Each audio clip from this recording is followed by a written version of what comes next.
Good morning and welcome to Thursday, and jeez, technical issues, I know!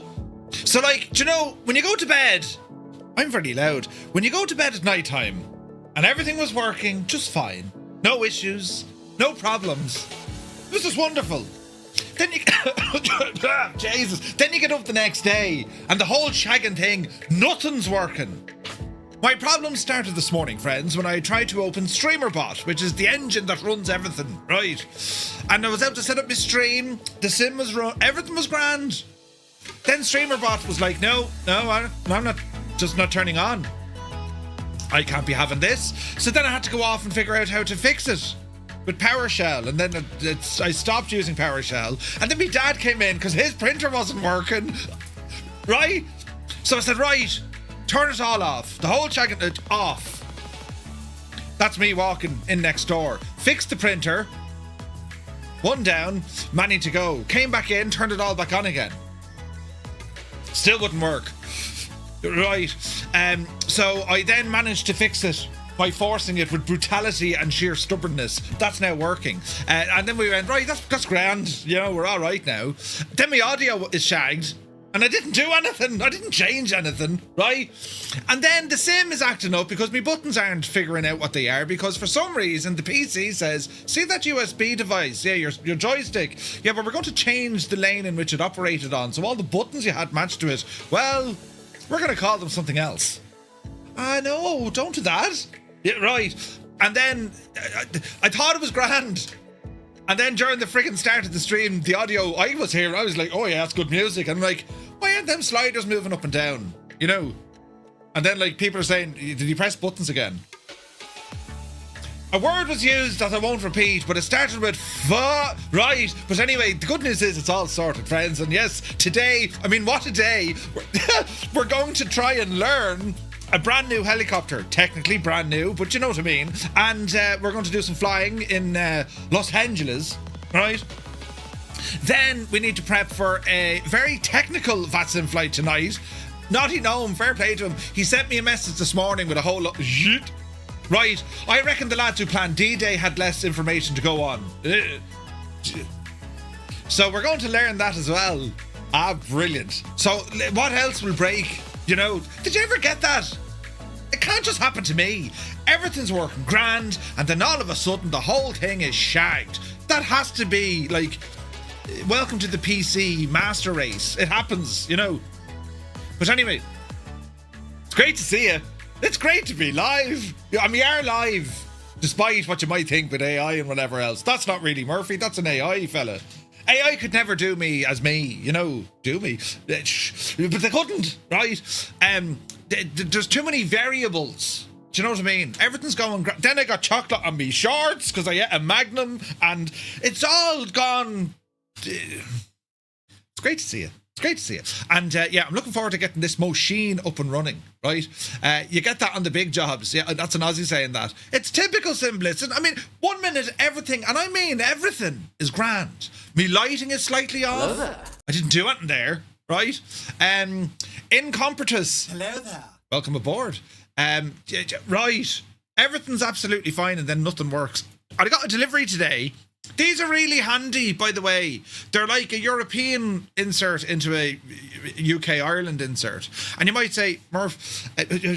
So, remember I was telling you about this gadget, the Sabrent? This was like $70. The Sabrent, it's a 90-watt USB power hub. USB 3. It's terribly sexy. However, for some reason, right, it doesn't want to run me cam link for the main camera, which is the one over there. I call this one here the B cam. Welcome to the B cam. This is my B camera here, and I can do things with this camera, like, you know, zoom into me brain and stuff. But anyway, so in order to get this gadget where I wanted it, I had to undo all of the mess over here, right, and retrace the wires, and then I said, actually, I'll do the wires behind it. So the wires behind it are quite nice. So I had it all in, and then it wouldn't detect the... Well, it did, but I kept getting disconnects. Doo-doo. Doo-doo? What was that? Doo-doo. What the hell was that? Doo-doo? No! Right, so I figured out what it was. So hopefully now... I put the old one back. That's a big 10-4, good It's in there now. and don't do anything. Just be as you were. And now it's working again. So now I'm up this. Well, not up this. I still need this. You know, I'm going to be using this for my flight sim peripherals, which is over on the desk behind me. I have a B cam and out with B station. It's very sophisticated. But I can't show you everything that's over there because some of it is still under NDA. How brilliant is that? And then, what else did I uncover? Is there an echo? Oh, Jesus, don't say that. Is there an echo? Echo. Is there an echo? If there is, no, it's not on my side. And if it is, I'm not going to fix it. Right. More buttons. Mr. Tutor, you can't be left for like minutes. I just can't. And like, I'm on the verge, the cliff edge, if you will, of a complete audio overhaul. I haven't received that equipment yet. It's with UPS. It's taken ages. It's only coming from the Netherlands. Yes, we have your package. Grand. Now it's gone to France. We have your package. Grand. And now it's somewhere. I don't know where it is. But they said it won't be here till Monday.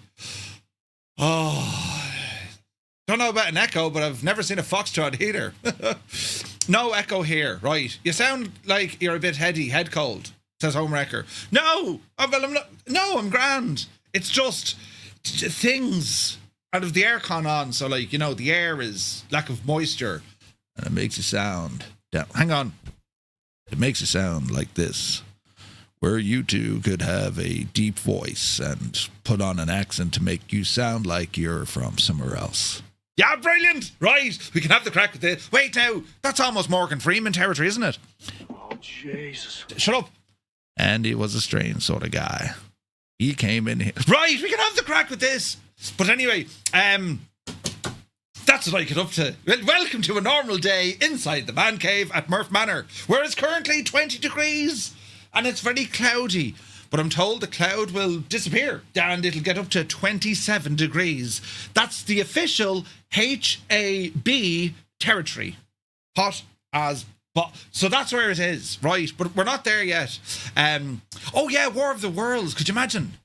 No one would have believed in the last years of the 19th century. I mean, come on, would you go way out of that? Someone get the spoons, right? Few men even considered the possibility. I remember I did that before, and then YouTube said your content we found copyright content. I was like, what? That was me. I had to send them an email. That was me. And then they came back. No, it wasn't. I said, no, it was. Anyway, it was all sorted out. But anyway, these are the stupid things we do. What did I break? I didn't break anything. I'm actually very proud of myself. I'll take a moment now to congratulate myself on my achievements because I managed to fix StreamerBot. So Gadget is here and he said, yeah, StreamerBot is down. Right, thanks Gadget. And usually if StreamerBot is down, which rarely happens, you're shagged. So I said, well, hang on a second. What if I were to pretend to StreamerBot that indeed it's not down? Oh no, it's fine.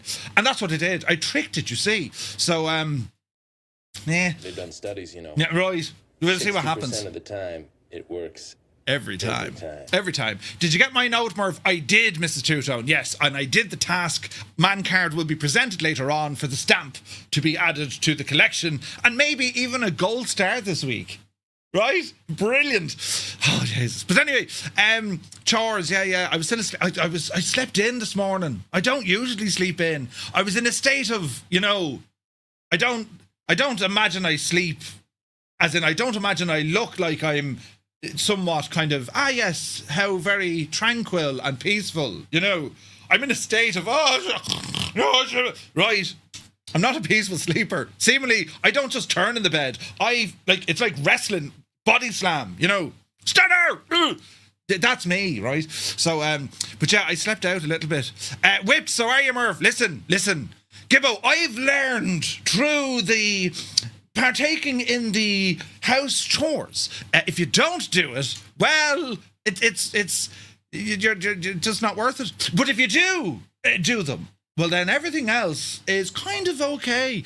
Her persistence and patience when it comes to my stupidity and idiotry, it's more acceptable, right? Hello. Versus if I don't do the chores, then I'm just that human, right? Even the cat looks down at me when that happens. You know what I mean?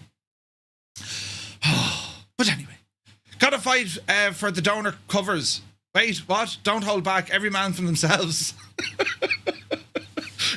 flipping mad for themselves. Brilliant. So yeah, Simblitz, I was watching your content. Dude, your video quality is absolutely savage. Yeah, right. It's beautiful. And we're going to show off all the modes of gear next Wednesday in a live environment setting. I mean, right. Danger, one please. Extra danger. Yeah, I'll take it. Right. But yeah, I was looking at your videos, man. Absolutely deadly. And out of all the gear, right, and there's a lot of gear, my favourite right now has to be that MXG 1000. It is absolutely beautiful. But I need to get it working with more aircraft. Right? It does, you know, it works with a handful of aircraft. We need to get more. You know, he just turned into David Attenborough. And here in the desert. Right. In other words, I'll do the chores, you let me buy more stuff. Don't act like this is some sort of a mystery, Gibbo. I've been trained in your ways. This, you have prepared me for life. Murph, if you do this now. Oh, right. Brilliant. But yes, but yes, it's also that, right? But anyway, you're all very welcome in to this, what is going to be a stream of some sort. We need to learn this machine. The HH-65 Dolphin helicopter, as opposed to the Dauphin. Dauphin has a bit more kind of, you know, style. But this one, the American variant, she's more powerful, less range, it can carry more, has a 4-way autopilot, right? So that's left, right, pitch up, pitch down, and we have vertical. It's very fancy. So we're going to try and learn that along with the new avionics, because they're slightly different. So we need to learn this, you know, rather than just jump in. So we'll see what the crack is. We're on the ground here, by the way, in is it San Diego? Yes. We're in San Diego, which of course means a whale's... It's Kaysan, Kilo Sierra Alpha November. And we're down here with the Coast Guard. Who'd have thought? Right. So, no, I haven't thought you anything. Wait, have I not thought you anything? You don't do the chore. You buy the stuff but hide it in the boot. When the coast is clear, install it and get rid of all the packaging evidence. Job done. You see, I used to do that, you know, and then the missus come in. Wait, is that new? No, I've had that for ages. You didn't have a second TV in here? Gibbo made me do it. It was his idea. And that's why I have a second TV in the wall. You're blamed for many things, Gibbo. But it's all right, you know, I mean, I can sleep at night. Just not very, you know, nice looking. But anyway, looking forward to this one. And thanks for your patience. We're like an hour late. It's not like me. I'm never late, ever. I'm always on time. I'm like, you know, the news. Well, yeah, to be fair. I mean, when was the 9 o'clock news ever late? Yeah, right. It just doesn't be. So, interesting stuff. Who's here anyway? Jesus. Sean Dale, good morning. Mrs. TPHI has rolled out of the bed upside down and she greets us by saying, hello, Murph and Fireflies. Good morning. Crafty Tigers is here. Mac Vision, good morning. Febro is in the house. Gadget, thanks for the heads up on that as well, buddy. Hope you're well, man. The Boise, good morning. Now let me see. Crafty, you're very welcome in. Mrs. TPHI doing the check-in. Right, you lot are checking in, which is great to see. I'm checking in, checking. I need to get that soundbite, you know. But anyway, let me see. Malky Mac, good morning. Billy is in the house. 98 Vulcan is here. Welcome aboard.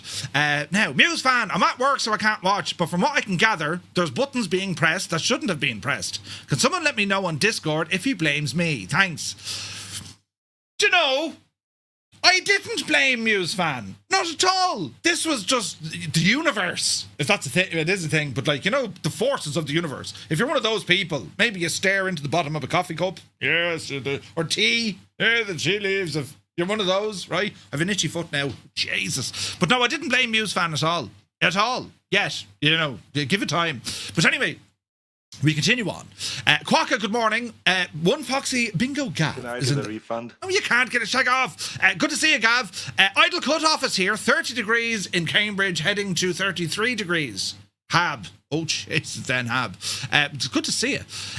Semantic Warrior, good to see you. Gunho Guy is here. Welcome in. 6 months, buddy. Thank you very, very much indeed. Commander Balosh, good afternoon. Hope you're well. Angry B is here. It's Smithers. Good to see you, buddy. Checking in from Ballina, County Mayo, close to Indokinny County, with his cans of lilt. You know, Go, no, cancel it. Brilliant, right. Dazza is here. Good morning, he says. Is it worth... Hang on. Is it worth purchasing a collective or just stick to throttles? Asking for a friend. So here's the thing. Here's the thing, right? You can use a collective. Oh, look at this. Savage news. Fox Fly Pete. Yeah, absolute legend. Where is this now? Buttons. There's loads of people talking to me now. It must be morning time where these lads are at. Brilliant. A collective, Dazza. I have one, right? I have a Virpil collective on my other chair. And it's connected to the chair. Many new words were invented. Oh, but it's on it. And I just need to wire it all up and get it running. But as I said, I'll show you what I'm thinking when it comes to designing the corner, right? I'll show you some pictures. Because I want to build a kind of a cockpit setup over there, if I can, right? That's the plan. But you're asking about a collective. Here's the thing with a collective. It depends. If you're in a rig, yes, absolutely, because there's no worry about, chairs or desks. You're not going to move. If you're in a chair, like an office chair, right? The collective, depending on which one you go for, of course, it's going to be a little bit low down, and depending on the controls you get, it might be a little bit further on. It may not be the most ergonomic thing, unless, of course, you mount it to a platform rather than your chair, which, thinking back, I should have mounted it to a platform. But when it comes to controlling the aircraft, throttle works just fine. That collective does give you that extra bit of kind of finer control, because the axes, it's, you know what I mean? But, yeah. Collectives are very good. As I said, I have one. I have a Virpil one that they sent out long ago, and it was ages trying to figure out how to... I'm scratching my foot here, by the way. It might look terrible. I have a terrible itchy foot right in the top of my foot. Stupid thing. But anyway, they're very, very good.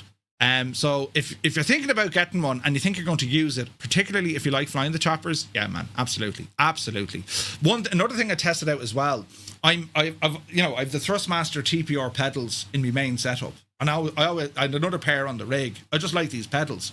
However, I was messing around with the Moza pedals just for heli flying. And because you can really dial in the resistance and you have the extra piston to allow for that kind of feedback, it is absolutely, or they are absolutely, the best pair of rudder pedals if you're going to use them in an anti-torque pedal, as in helicopter stuff. They are incredible.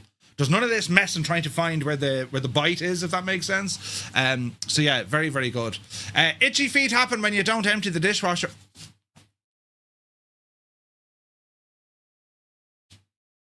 No, it's okay.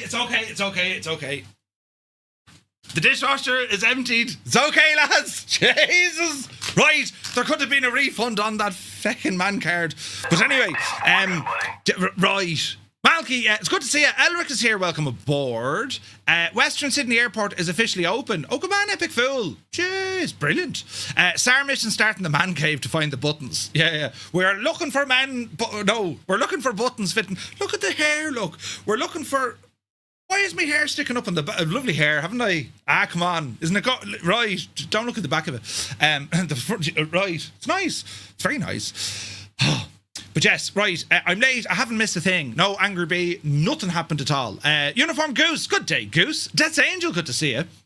With some time to myself now that I'm not working, I'm trying to complete my VATSIM course so I can maybe join you guys in the future. Awesome news, buddy. Awesome news. Let us know on the jobs front how you're getting on, Death's Angel, because I don't exactly know what it is you do.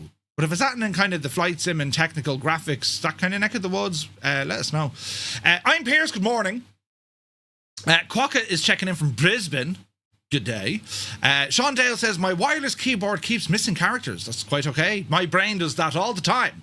But yes, rudder pedals make a huge difference. They do. They absolutely do. Filthy, good morning. Fierce Wolf is here. Looking fierce. And Wolfie. On a Thursday. You're welcome in.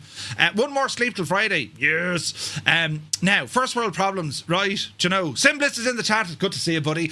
Just Roy is here. Good morning, Roy. Well, good afternoon. Good afternoon to Roy. Toto2495. Top of the day to you. Hope you and the missus are well. Hayden. Good man, Hayden. Good morning. Hope you're well. Life of a simmer. Yeah. It's shocking, though, isn't it? Absolutely shocking. Noel Jern, good morning. A Magnum. Someone's eating the big bucks. No, a mint Magnum. They are my Achilles heel. And loop-de-loops. Yeah, right. Holy USB ports. It's something else, isn't it? And they all have lights as well. Very sophisticated. That just scared the dog. Naughty Gnome is here. Good morning. 67 months. Thank you very, very much indeed. Hope all is well. Home Wrecker, welcome in. Yeah, let me see. Dougal McTavish, the chairman. Good morning, Dougal. Hope all is well. And waiting to see our plan for tonight. Mr. TPHI, good morning. It's early with you lot in Canada, eh? 6 in the morning? 7 in the morning? Sounded like an echo to the alert. I can't fix that. Do you know? But anyway, let me see here now. Don't know about the echo. Never seen a foxtrot. Where is this now? Can we get an Aussie accent? Oh, yeah. It depends. I've just noticed recently, Australia has different accents, depending on what part of Aussie that you're living in. Some of them speak kind of more kind of gentle, right? And then you have the other side of it, where they're going to be very loud and very articulate when it comes to how they pronounce things. Like Al Stewart, you know, flaming, gala. Right. Brilliant. Love an Australian accent to do. Oh, yeah. Did you connect the thing directly to the high-power USB 10 gig port on your PC? I didn't yet, no. But I might. I'll have to. No, this one, right, my streaming PC is a different one. It doesn't have that. If it was on the gaming PC, yes, I will. You know. There's an audio voice to keep you awake. You're right.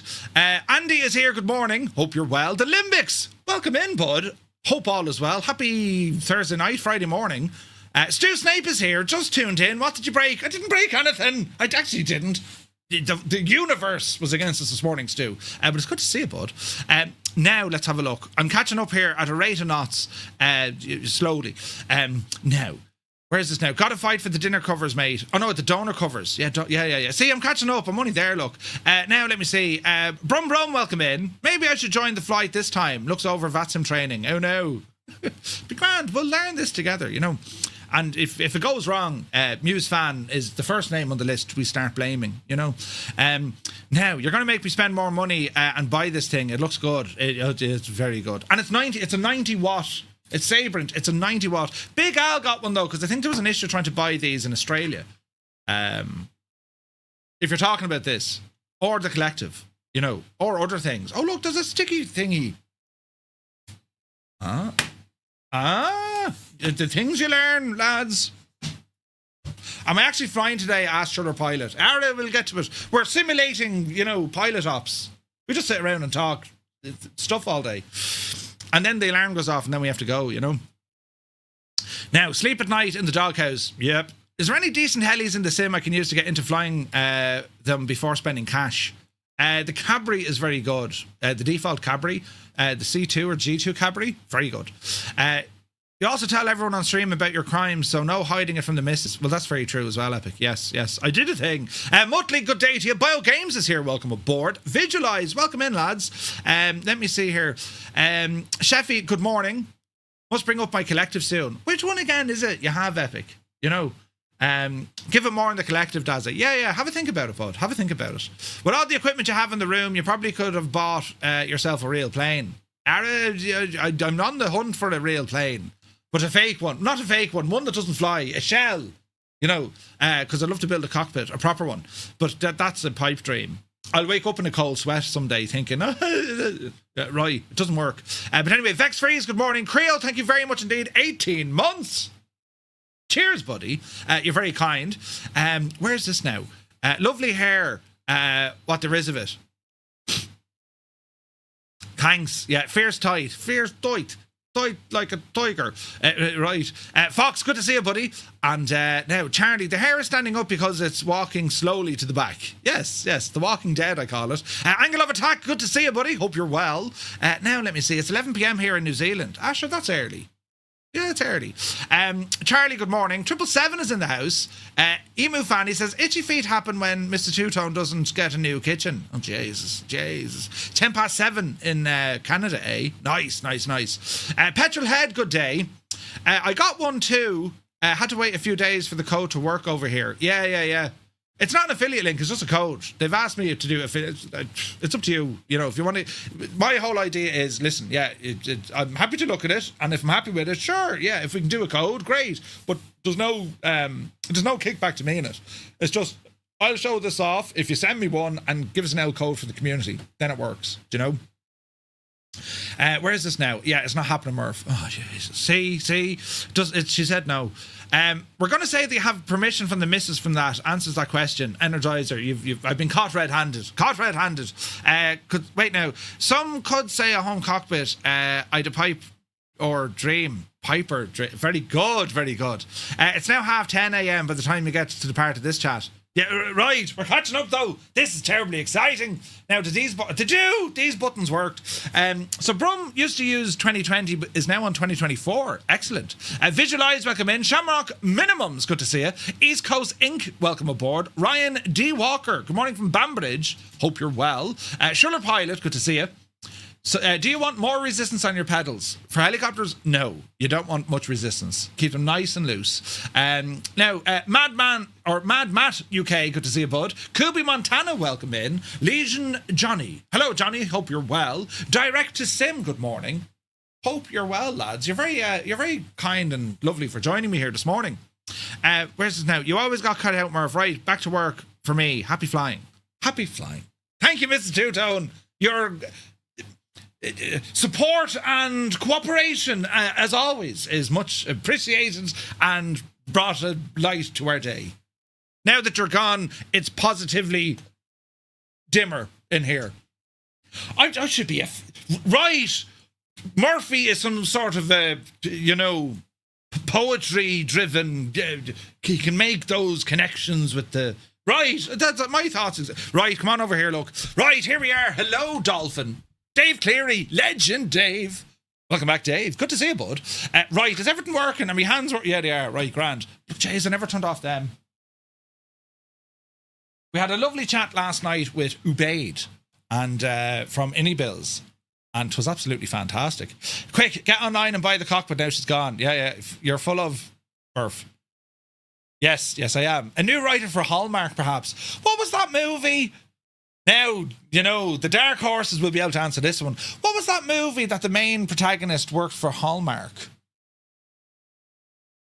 Wasn't that like a Tom Hanks movie? I know the Hallmark movies was, what's his name? Jonathan Frakes. Riker. Him and his missus used to make them for Hallmark. They were like, movies for video kind of stuff. Interesting. Some sort of chancer, more like. Yeah, I'm a chancer. But I'm a chancer.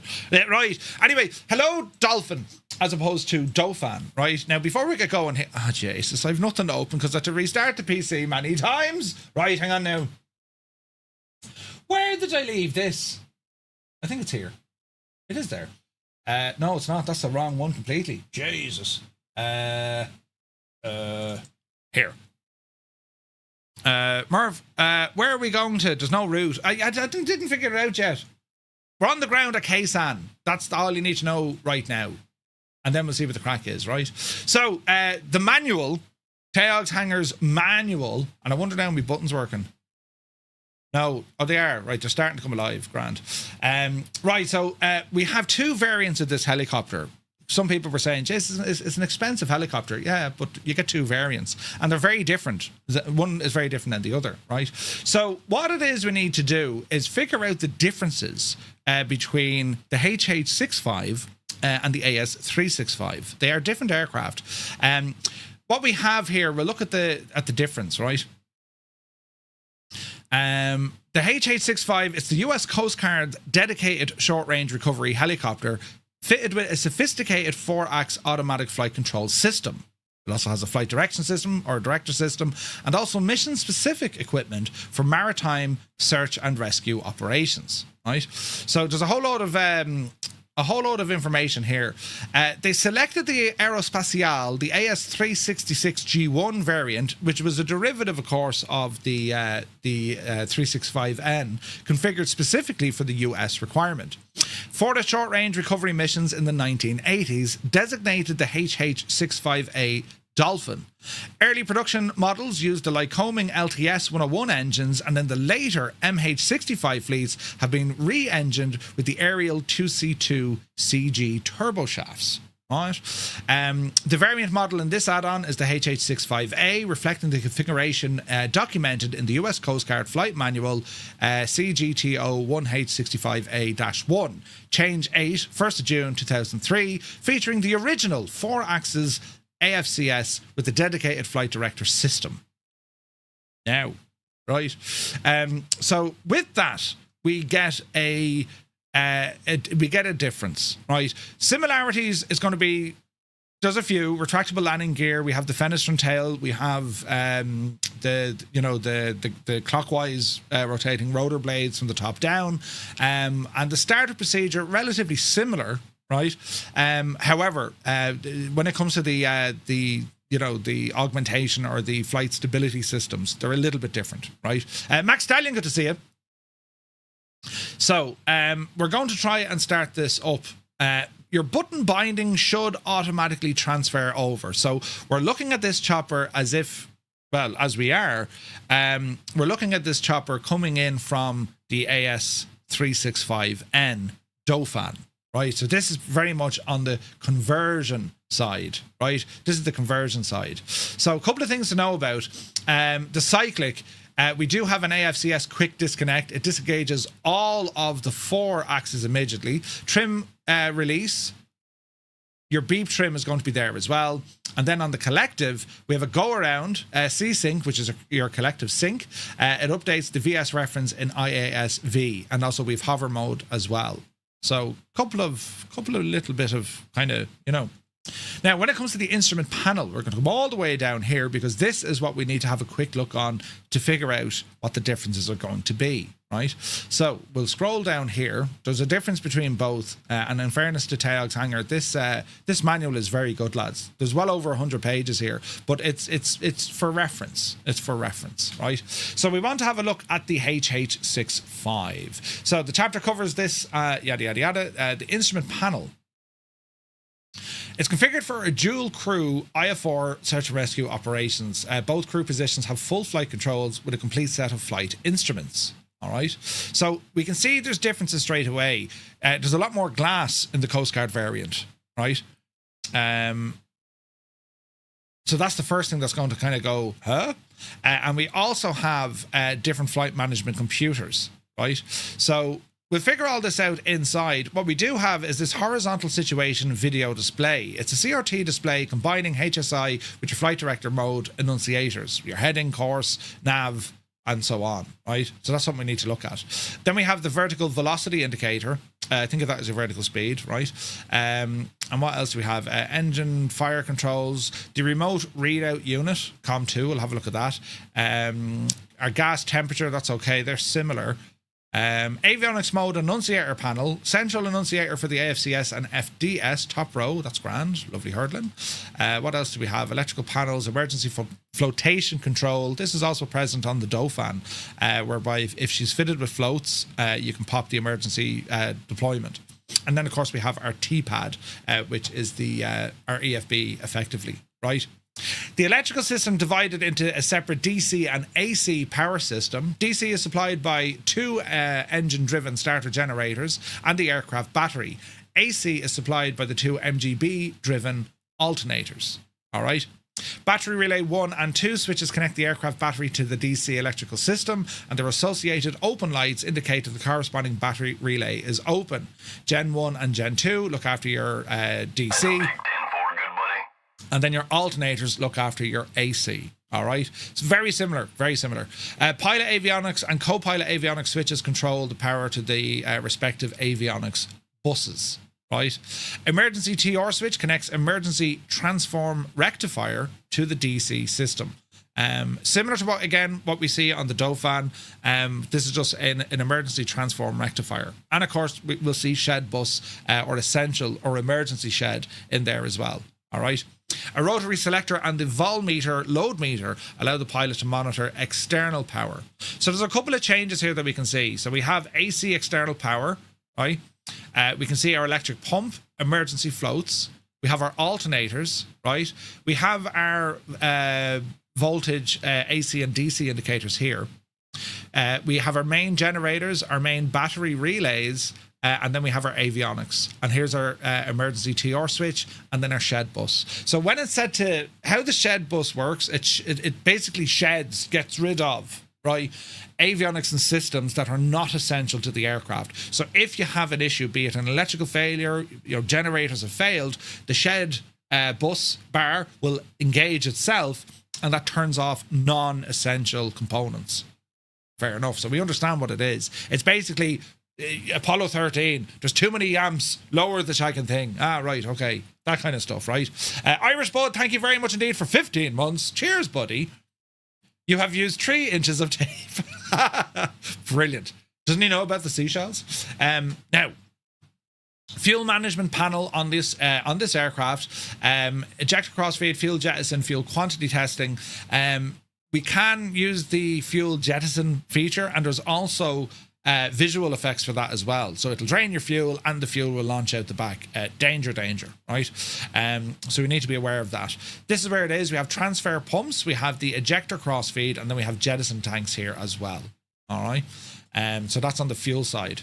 Our center controls we need to keep an eye on. So we do have our flight direction system, right? Your autopilot mode switch, you might as well say. Then we have some audio panels, right?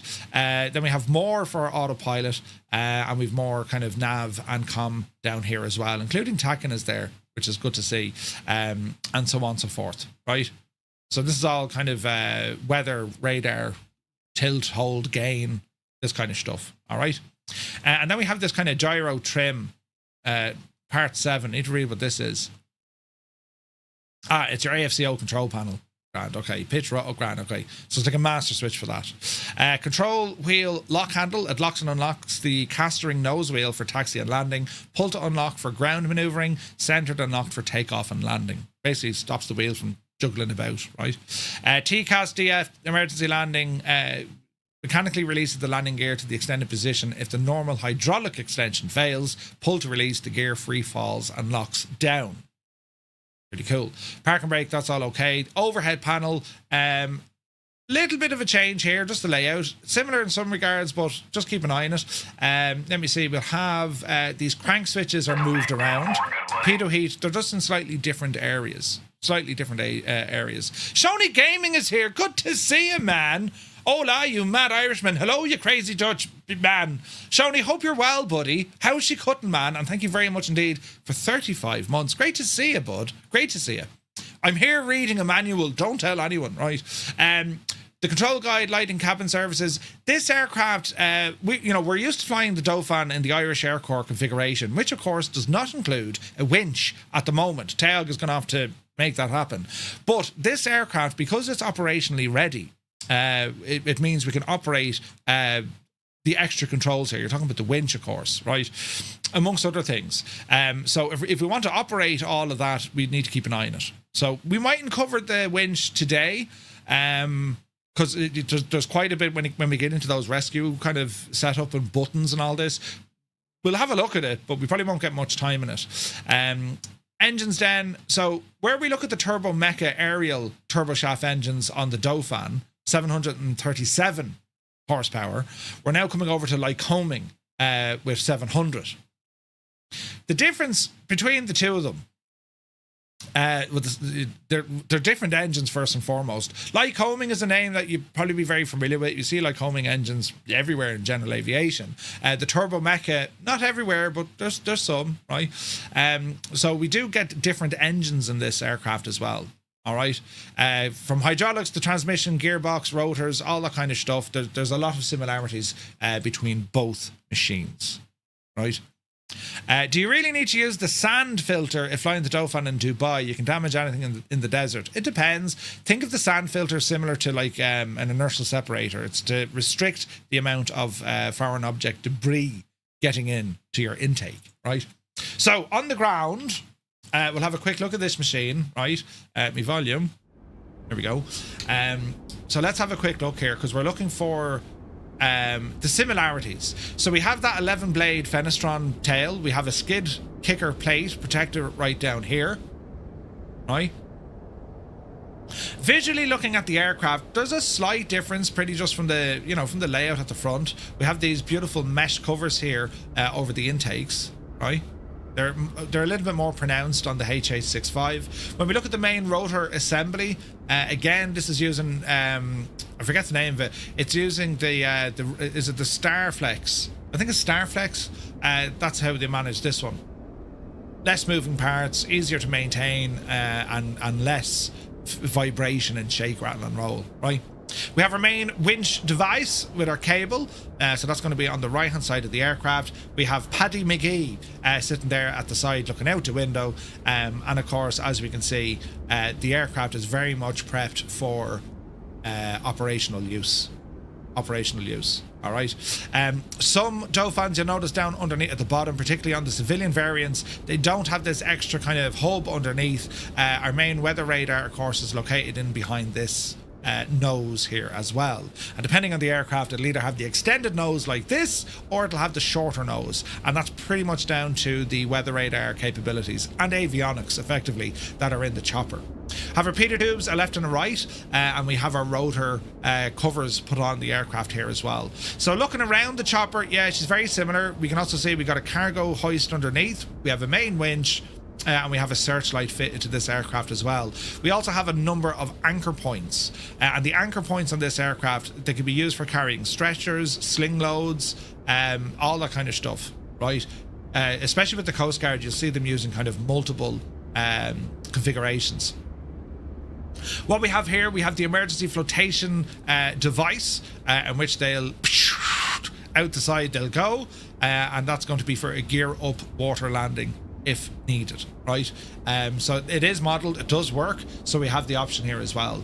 This is one of the default liveries. It is that of the US Coast Guard. So where we are is we're up at San Diego, so we're going to try now and get an idea of what's going on with the chopper. All right. I do, but I just use a HOTAS, Shoney. I have a collective, but I haven't used it properly yet. I will eventually, though. I will eventually. Right, looking around, it is a little bit different, so we'll start having a look. Our main screens here, as I said, we have a lot more glass going on. Just a bit of familiarization. Airspeed, we have our HSI altitude radar, or radar altitude, and we have our standard altimeter, and we'll have a bit more. We can also see when it comes to our engine RPM and torque, we have landing gear, right? And we have this one here is our gear, landing gear indicator. We already have that on the Dauphin. Moving across to our co-pilot is going to be very much the same. We have static and total pressure. Need to double check what they do, right?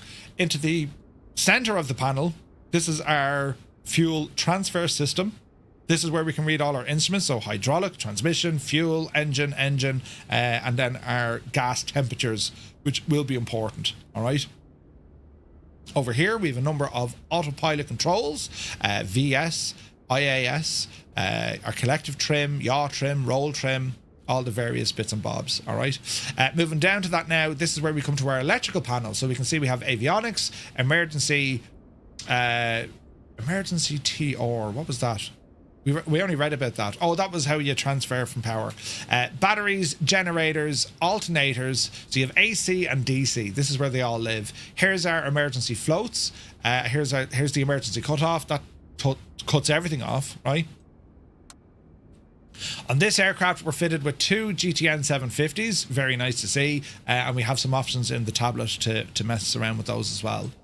Moving down here, again, we're going to be very similar to what we have in the Dauphin. It's a mix of your comm and nav stations. And we also have then our main autopilot, as I call them. These are like the master switches for the gyro. And also, not the gyro, do you hear me, for the autopilot servos. Pitch, roll, yaw, collective. All right, that's where they live. On or off, right? And it's a four-way setup, right? Park and brake. We have our collective here. Now, fitted on our collective, what is different we need to look at? We have our landing gear lights. We have the main switch. We have a shear button and a couple of other few bits and pieces. We have circuit breakers all the way along, and moving down below. Again, just circuit breakers, and that's kind of it, lads. That's kind of it. All right. Onto the overhead. So interior lighting, exterior lighting. We also have some heating and cooling controls here as well. Over to the right hand side then, anticipator, tail hydraulic isolate, vertical instruments, normal, engine crank, test servos, anti-ice is all here, torpedo heats. We have this trim. This is your master switch to allow for your trim release, and then we have the oral warning here as well. We also have windscreen wipers, and we even have a washer button for the wipers. Did you bring the wiper fluid? So they're all fitted. And then we have our windscreen wiper controls are actually on. They're buttons that are actually underneath the collective. So your hand is on the collective, your pinky and not so pinky finger engage those, right? That's what they do. So I'm happy enough with that. What we're going to do, lads, we're going to go into the tablet and let's just have a look at what we're looking at here. So headsets, they're not audible, they're just for display. We can go with the different types of units. So if we want, we can go with FMS, right? They're the original ones fitted into the aircraft. I'm going to go with the 750s because I absolutely adore them. Or we can go with the TDS ones as well, which aren't installed. Right, I have them, I just haven't installed them. Moving across to our exterior, this is where we have options. We have a high intensity searchlight with infrared filter. We can have a forward looking infrared pod, not going to bother. A mirror, we can throw that on for the crack. That'll appear a little mirror down here. Right, it depends again on the aircraft and on the crew if they want one. A lot of the Coast Guard choppers, I would say, they have a mirror there so the pilot can see what the winchman or crew chief is doing. So I'm going to turn that on. If we want, we can pop in a Bambi bucket, snow skids, fast rope, and we also have a radar dome. So if we have a look at the front, this is what's in behind the nose, which is there. All right. Moben, good to see it. So there's quite a bit here that we can check out. So I'm going to remove the blade socks and the pre-flight covers. We don't have the option, of course, to blade fold. Some of the Coast Guard aircraft can do that, especially if they're landing on the cutters, on the ships. But in this one, we don't. Gameplay, so we'll have a look. Reduce nose, centered, that's okay. Fly through, that's okay, and that's okay. This is all good. These are like default to the Dauphin. We have our doors and hoists and all the jazz, right? We can also control the hoist from in here, or you can bind it to buttons, all right? We have a tow cart, our weight and balance, same crack again. We're full, right? So we don't need to do anything with that. Live map, user guides, and autopilot. So all of that appears to be wonderful. So let's get some power into this machine. Landing gear is in the down position. We'll remove the landing gear lock, right? Collective is centered, cyclic is 0, and we'll go with the battery. So we've battery coming in. Instruments are starting to come alive. Warning lights all over the shop. Nav, CTL, that's all looking fine. AC power. So alternators, we'll put them on, but there's nothing driving them yet. Same with the gens, we'll put them on, but there's nothing driving them. The avionics currently off. We're going to turn these on. So you have like, it goes to bus off to give you the initial screens, or you put them fully on if you want to see your avionics, in which we'll do map and probably terrain. All right. Now, in terms of route, let's have a look. It's pretty much going to be a flight around LA. So it's going to be Ksan, and we will return to Ksan. All right. So we'll start and finish here in San Diego, which is typical for Coast Guard operations. You know, there's loads of videos on YouTube you can actually look in to see the roles of the Coast Guard. I mean, it's anything from you know, drug enforcement and detection, maritime patrol, search and rescue, emergency response, air ambulance. They do a ton of stuff. Massive amount of roles when it comes, of course, to whatchamacallit, to the Coast Guard, right? They do a lot of stuff. So we'll keep an eye on what we're doing today, but we'll see how we get on, right? Sandman, good to see you, bud. Hope you're well. Spitfire, RAF 100, welcome in. So the route should be working now, home wrecker, if you want to check it out. So with our batteries on, we'll come on up on top because we know that we have some lighting, position, and we'll have external lights, avionics fan. I don't think he's modeled the sound for that, but we just want to get some sounds in here now as well. That's all sounding good to me.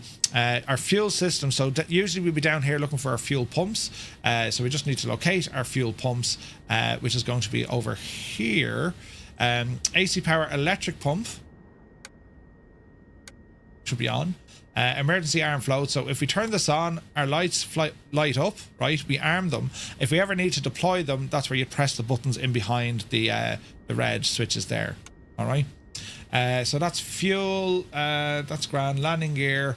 Fire test switches. Fire on the left, and we have annunciator. Fail, and we'll do the same on the right. And fail. Grand. And these are our engine extinguishers then that we can use. All right. So fuel transfer, electrical pump, AC external power is not in use.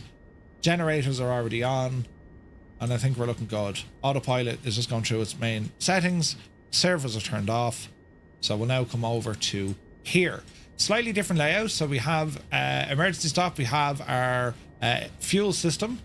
Right, igniters are here. Fuel system. This is to do with aircon, I think. These handles, and then we have our main rotor brake as well. So we're going to power up this machine, and we're going to start off on the right side first. So we're going to press and hold the ignition, and we'll get some sounds coming in.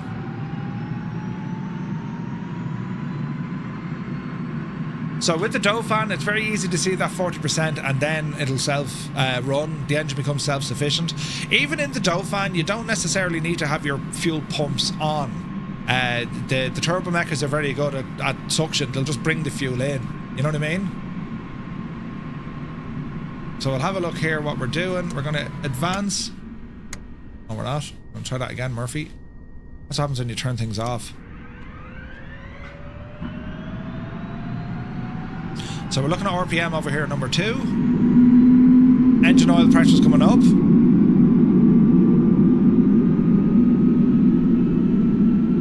I tried to start her with the fuel turned off. That's why she kind of kicked back on us.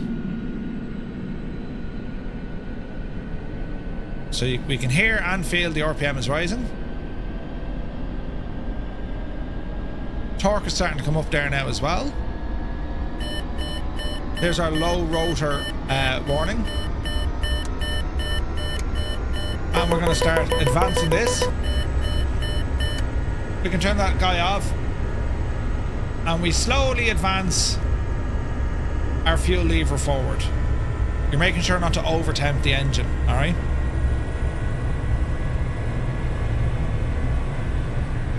There's our shakes coming in. I need to look at specifically what engine, according to the BOH, we start first. This one I went with engine 2. And let's have a look. So, gens have now come on the right-hand side. Alternators come on the right-hand side. We have this fail here on the left, which is okay. And looking at... Uh-oh.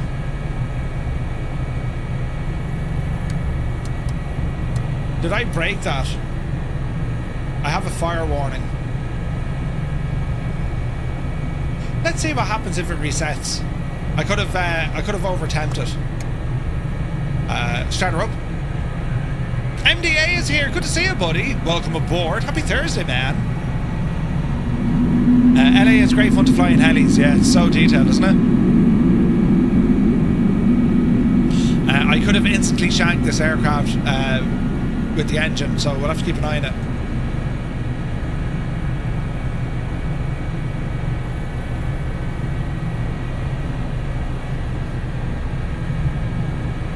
I think this would, yeah, she'd much rather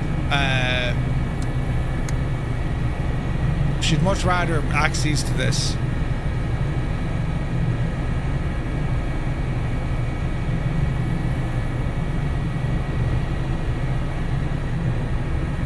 Now hopefully I didn't kill the other side is like completely over, look. Electric pump. So what aren't you liking?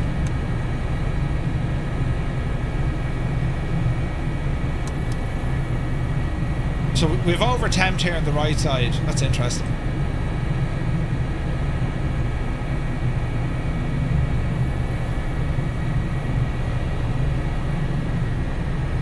I don't know how to fix that. We might have to restart this jazz now again. Like, I can deploy this. That'll kill the engine. And then we can try it again. There we go. Right, pedo and rotor brake and so on. Right, let's have a look.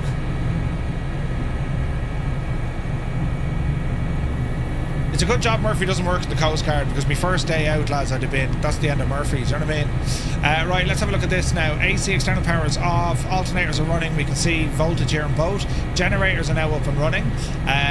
Go ahead and get all our avionics are on. That's grand. And now it's going to be our autopilot stuff. So my understanding is we turn these guys on.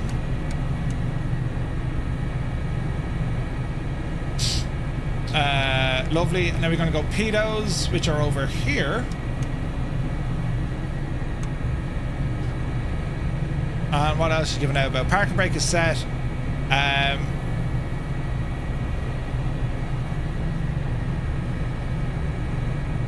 That's interesting.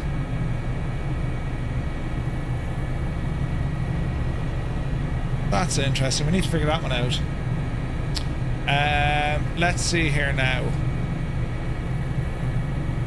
FDS. She's grand. We want the gyro set to both, I suppose. No, leave her be. I still have an issue here. What's this one now? Oh, it's the extinguisher that I used. I can't seem to cancel that. So maybe it's just telling us that we fired the extinguisher. Is there a way to override that? Let's see, let's see.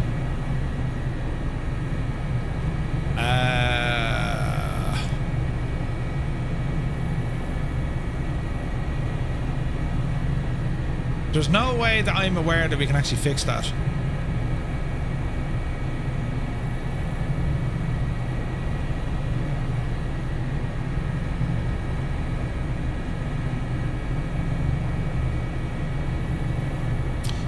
We'll try not to worry about it for now. Let's see what happens. There's no reset for these guys. Do you know what I mean? Unless I hit this one.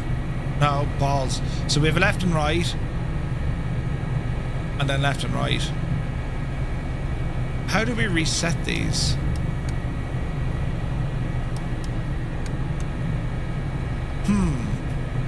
Sprockets, good morning. Good to see you. I'm trying to think, is there a way that we can reset those? Let us think, lads.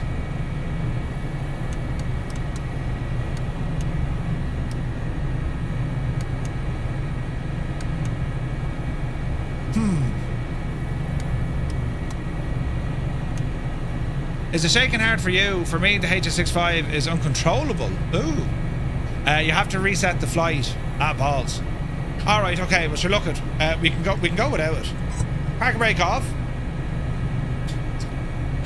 And well, let's see what this one does. Come down here to our landing lights. Let's just verify our controls are indeed working.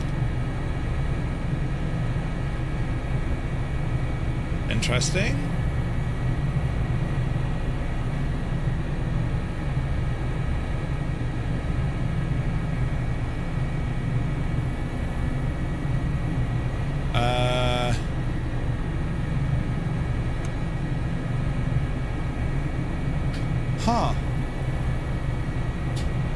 So, I don't see the wiper mode switch.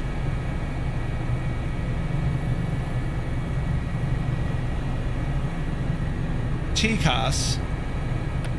Hello there. Put you on. Comms are good. Can I get a refund? There's no refunds. Let me see. Standby search 1. Put you onto weather. Scan on.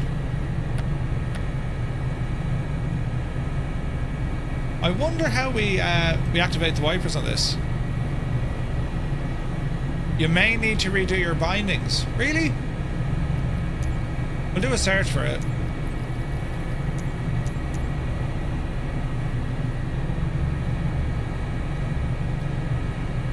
Okay, so there's got to be, let me see, wipers.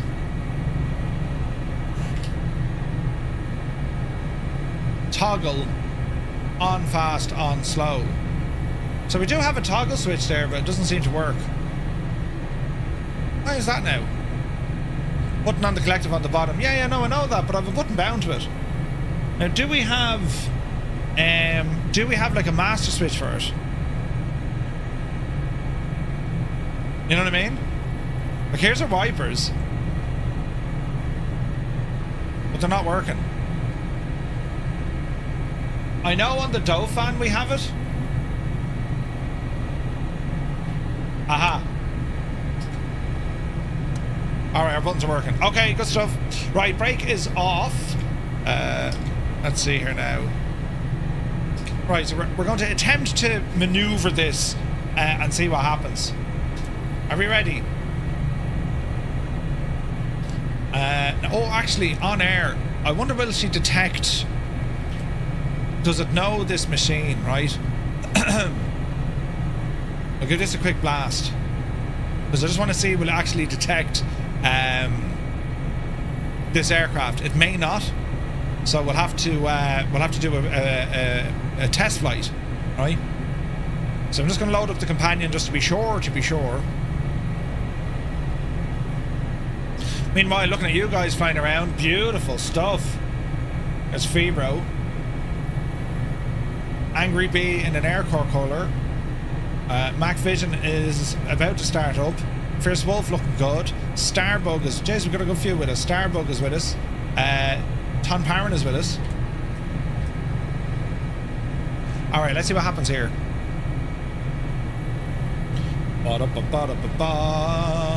De-icing. Rescue.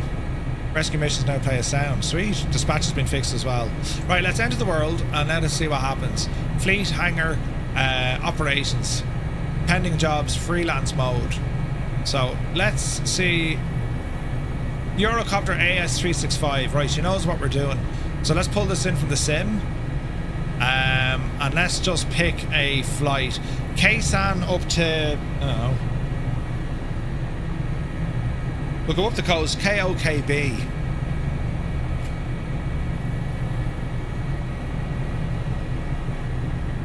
And let's see, can we just select this as a flight with OnAir? Just want to make sure that she's working.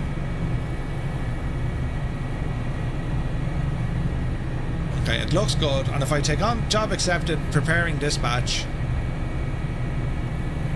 we're saying we've about... Fill her up.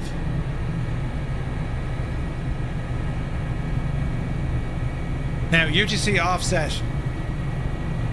I wonder is there a way we can override that? The current time I've set it to is 9:57. Live time is 4.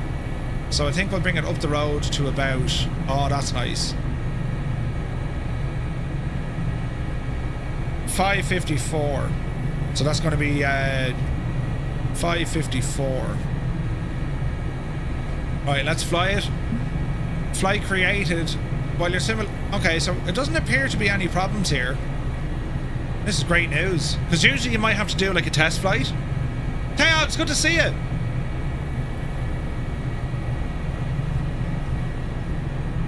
Hang on, we'll have a quick look.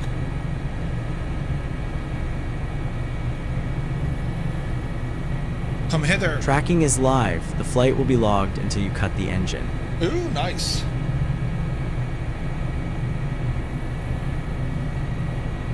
Okay, no worries at all, Tag. Understood, my dude. Understood. Alright, so this is brilliant. OnAir is working. Right, let's see what happens. So, are we ready? Also, the US Coast Guard do a cool departure from here. Ooh, nice. Alright. By the way, Tag, I think I speak for like pretty much everyone in the flight sim community. What an amazing, amazing aircraft you've made. This is absolutely beautiful. Now, it's my first time in the 65, so let's see what happens. Easy now. Right, there's Febro. Alright, up the hill we go. Let's see what happens.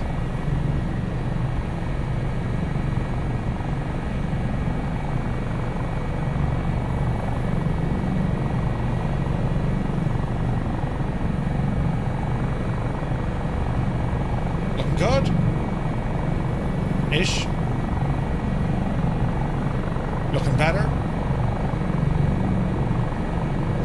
Let's go with the gear.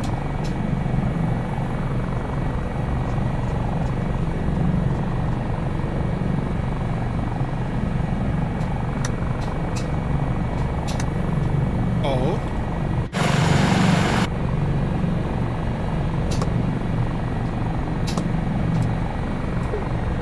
Okay, she's not liking the landing gear. Let's have a look, let's have a look. So this is going to be on the Mongoose. And we're going to search for the input. Gear up. Yeah. Now why isn't this being picked up?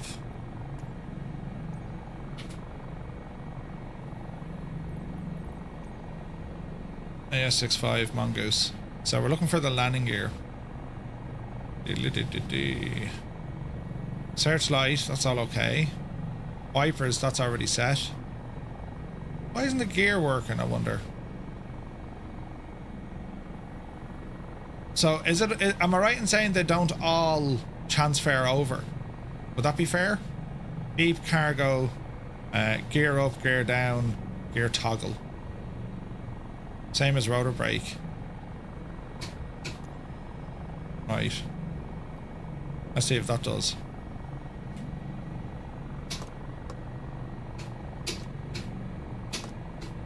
There we go. Gear's coming up.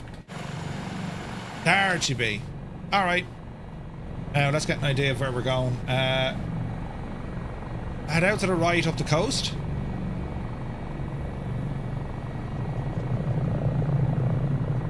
And there's our airspeed starting to pick up.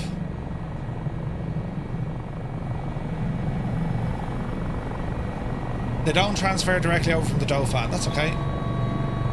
Right, landing gear warning horn. That works.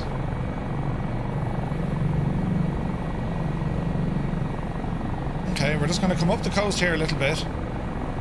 Well, we're going to head out to the coast first. That's like a naval air station, I think, in there on the left-hand side, isn't it?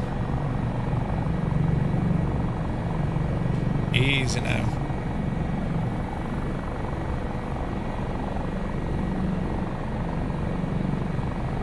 Okay, so apart from me cooking the engines and then using our extinguishers, everything else seems to be quite good here. You know, for the moment, until it goes all terribly wrong. Speed-wise, she is a little bit slower than our Dauphin. As we say, there's slightly more power in those turbo mecha engines, but bearing in mind we have a lot more kit in this aircraft. So we'll just ramble out here. I gotta say, like, San Diego, LA, all this neck of the woods in the sim, the photogrammetry is gorgeous. Is that an aircraft carrier? Is that like a World War II aircraft carrier? No? No, it's a pier. Jesus. Interesting. Okay, so we'll let's see what the autopilot can do with us. So we'll let's see what happens. Now, do we have our four-way?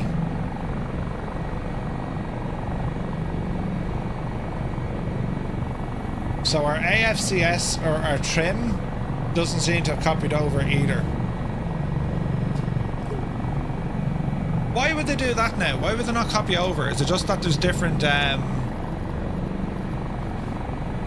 it's different hardware, I suppose.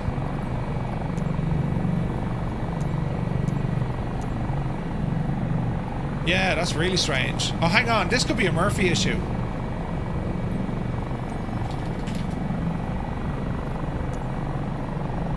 So there's our searchlight. Trim release. Even though I have a trim release, this is kind of weird. Let's have a look here now. Beep trim. Here's our beep trim. This is what we want here, isn't it?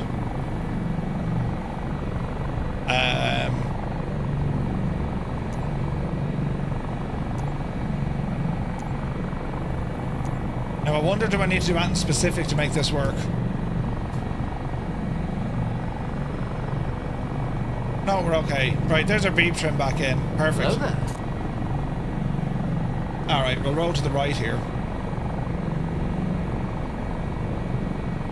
Cyclones, good to see you, bud. Man alive, what a beautiful, beautiful chopper, isn't it? Alright, so we're going to keep this turn going over to the right. Gaston, good to see you. So we've just had, there's about an hour or so difference, or 2 hours. It's still kind of nighttime here at the minute, but watch our turn coming across. We're nice and low, we're staying low. Reset your barlow as well, Murph. Now I think real world weather, it's considerably worse than what we can see here, right? So let's bring some lighting up here.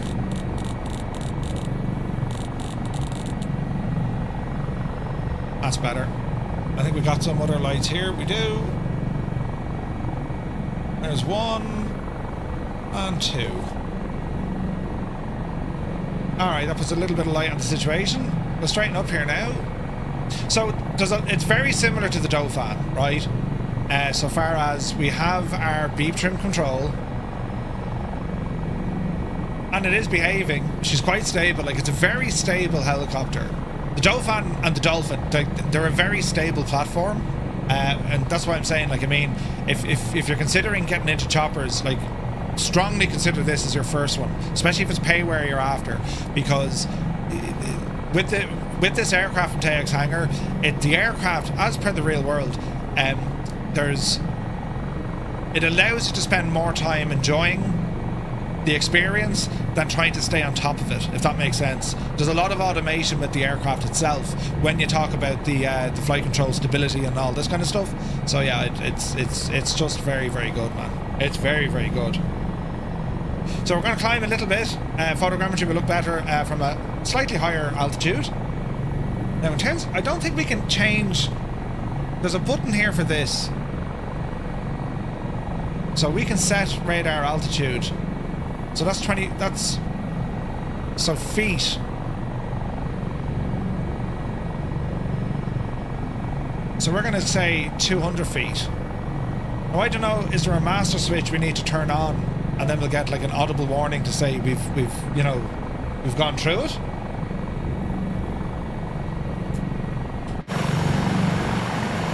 Oh, heck yeah. Look at that for a view. Absolutely gorgeous. And then of course when it comes to our autopilot, well, it's all down here now, look. So if we wanted to move our heading, let's just have a look at this now. So if I want to say, look, put me on a 360 heading. Oh, this is awesome. We can actually change this. Sweet. Now, if I want to go on the right-hand side, there we go. There's a radar, map, or a HSI. That's deadly. And then we have HSI, map, or radar. We'll go radar over here, right? And then range. And let me see what we can get. Weather radar is on. Stab, stick it on. Now we were saying a 360 course, so let's see if our autopilot can engage that, right? So we should be good here. It's only a matter now of activating our flight direction system. VS Alt Nav heading select. Heading select. And now the aircraft should roll slightly left on a 360 heading. We can also lock in our altitude. We're currently sitting at 1,600. We'll keep climbing, and we're going to lock it in at 2,000 feet. All right. As a helicopter, it typically spends less time trying to kill you than others. Yeah, 100%. Dougal says, I'm not into helos at all, but even as a neutral, it's easy to see the love and dedication that's gone into this aircraft. Yeah, I couldn't agree more, Dougal. Like, not everyone are into choppers, but I gotta say, man, I'm into choppers. I love choppers in the sim. This is a thing of beauty. Okay, so let's go different heading. Let's call it, I don't know, 340 degrees. Now, can I interact with my hardware? Not yet. So let's see, can I bind some stuff here? So I'm going to go to my little My App screen that I have. We'll type AS365. No, we won't. AS365. My App. And I want to see heading. Heading hold. Avionics. Generators, hoist. It's not head. Oh, can I select the heading through the avionics? No. Maybe not. We do have the mode switches though.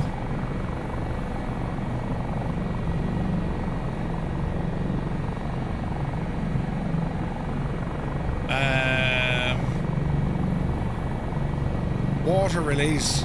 That's pretty cool. Alright, let's have a look. So, pilot HSI.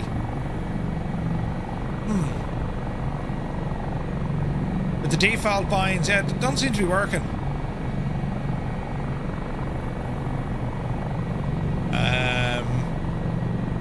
Generators. Beep trim, avionics, co-pilot. Heading hold. Yeah, it doesn't appear to be. Like, for example, if I search by input. Hang on. Okay, so what if I copied these over from airplanes? Right, hang on. Heading.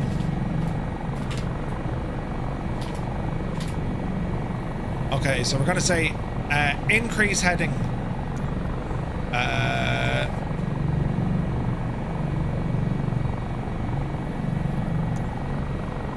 Decrease. Oh no, hang on, that's drift. Wrong one. Delete that for a second. Go back. Right, increase heading bug. That. Decrease that. Set. Autopilot heading hold. Heading hold. Is this toggle?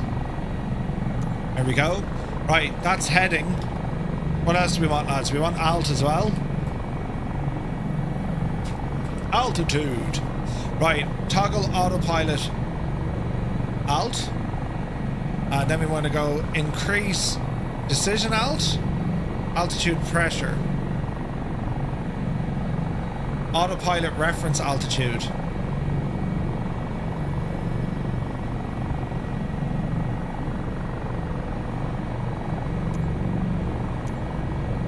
I reckon that'll do it. Yeah, the autopilot modes go in the AS grand. So the mode switches go into the chopper, but then your encoders go in as default. Right, well, let's see what the crack is. Heading. Yeah, there's our heading. Alt. Well, there's no pre-selection for altitude. So we're actually going up pretty high. We're at 2,500 feet. So let's call it... I tell you what. Let's go...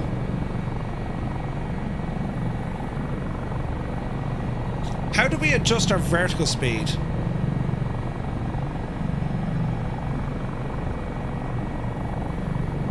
Because she's slightly different on this, isn't it?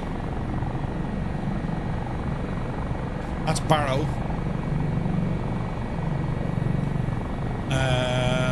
How does one adjust their vertical speed? You either do it with ISVC or use your C-Sync. But so Energizer, if I'm saying I want to set, like, 500 feet a minute, do you get me? So your collective sync will follow the collective, and then you do it manually. But if I wanted to put in, we say 500 feet a minute, or the bug in the VS gauge in VS mode. So we're going to say...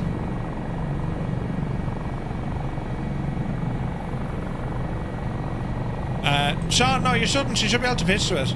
Or at least you can on the Dauphin. Let's see here now.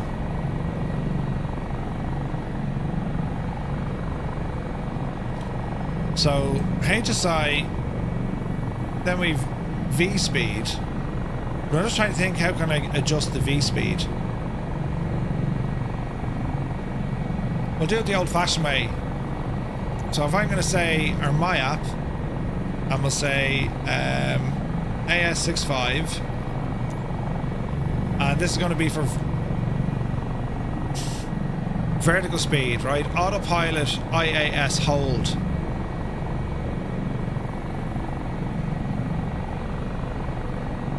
It's not IAS mode, it's going to be here we go.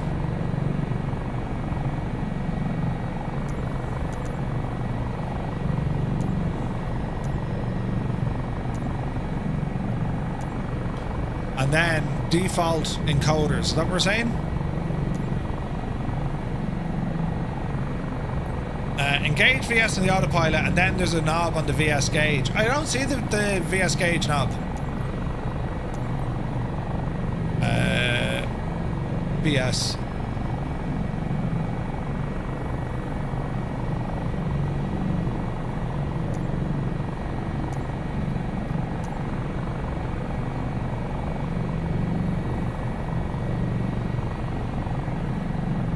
It's on the bottom side of the gauge.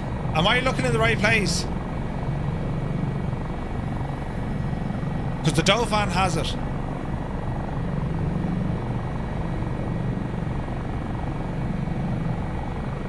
So this here, this is Barrow.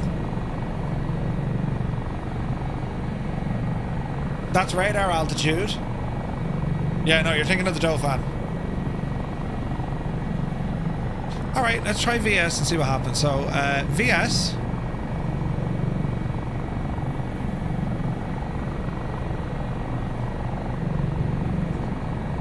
I'm gonna try and... if she hates VS. See, where do I set her from? Would you engage VS and then beep trim? I mean, you could.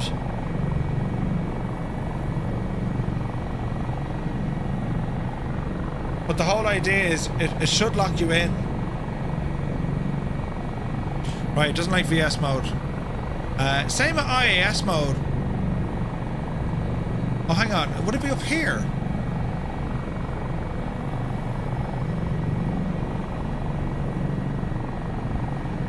That's a rotary dial. Hang on. Let's go back into VS.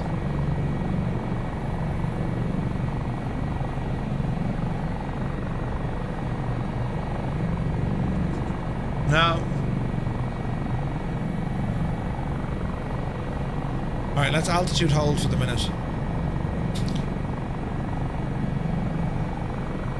Yeah, I'll do some reading up on that. It is interesting. She's different. You know what I mean?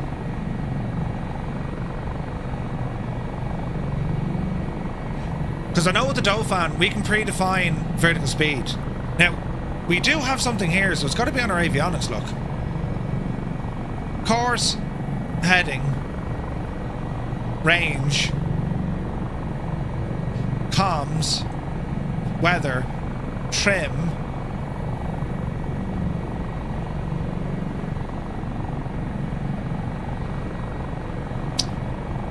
I imagine it's just a way of interacting with this guy. You know what I mean? Page 67 of the manual explains it.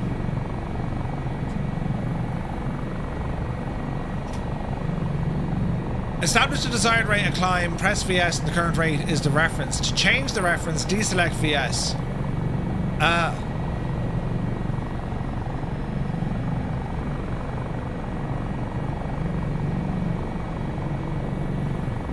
Okay. Alright. So she's different on the HH65. Okay, that explains it. Perfect. Thank you, thank you, thank you. Heading. Let's go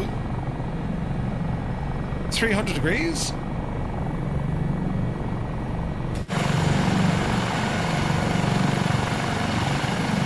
Now that is terribly pretty, isn't it? But like, again, lads, it's all about learning the aircraft. I mean, I have some hours in the Dauphin. I'm still picking up stuff, and yeah, I'm getting better at it. It just takes time. It just takes time. That's a cool looking machine. Whoa!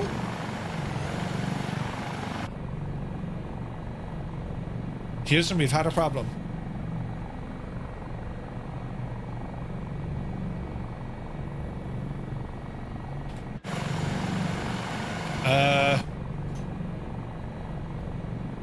Does anyone now know what's after happening? Fade to black. But I can't... Can I get a refund? I can't access anything here. The sim is still running.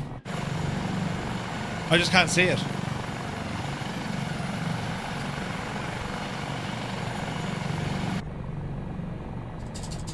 What the hell? It done studies, you know. 60% of the time, it works. Dreamy, sleepy, Every nighty, time. snoozy, snooze. But it's locked out of it. Have I actually found a bug? I tried Alt Enter. Destination weather at Bob Maxwell Memorial Airfield. Instrument flight rules. No. Wind west-southwest at 3 knots. Overcast. Is it the same or it's the same? 19. It's the same. I can't see it. I had this, but I haven't really flown it. I should probably make time to get your bindings. Yeah. I had a similar thing happen yesterday. I left it and it snapped out eventually. Never seen this. I pressed a button to turn on a light. The sim is still running. And you can hear it because if I go external view, listen. Right? So the sim is actually running. It's like the friggin' display is just turned off. But I can't get to the menu.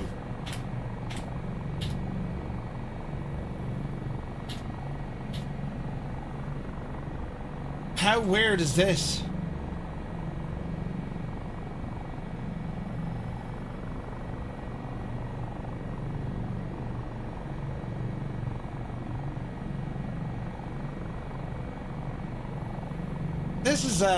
This is a good one.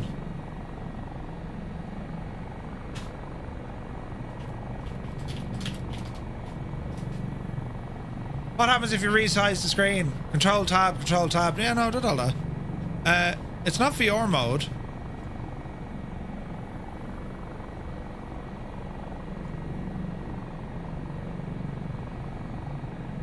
Did it think I went into VR mode? Oh, hang on. There's buttons.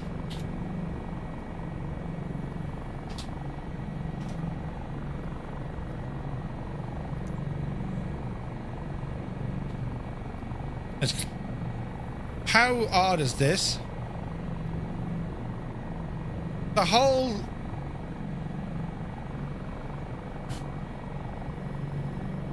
What's the default bind for VR again, lads?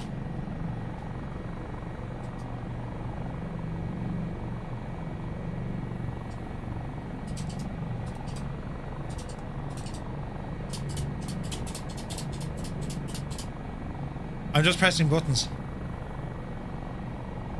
Try shift tab.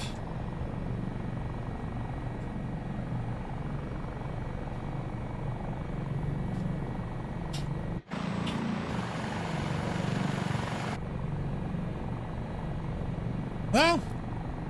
Control tab. No, I tried all that.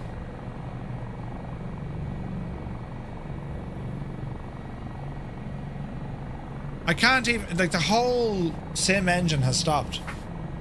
But it is working.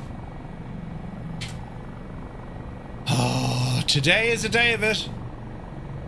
Alt 4.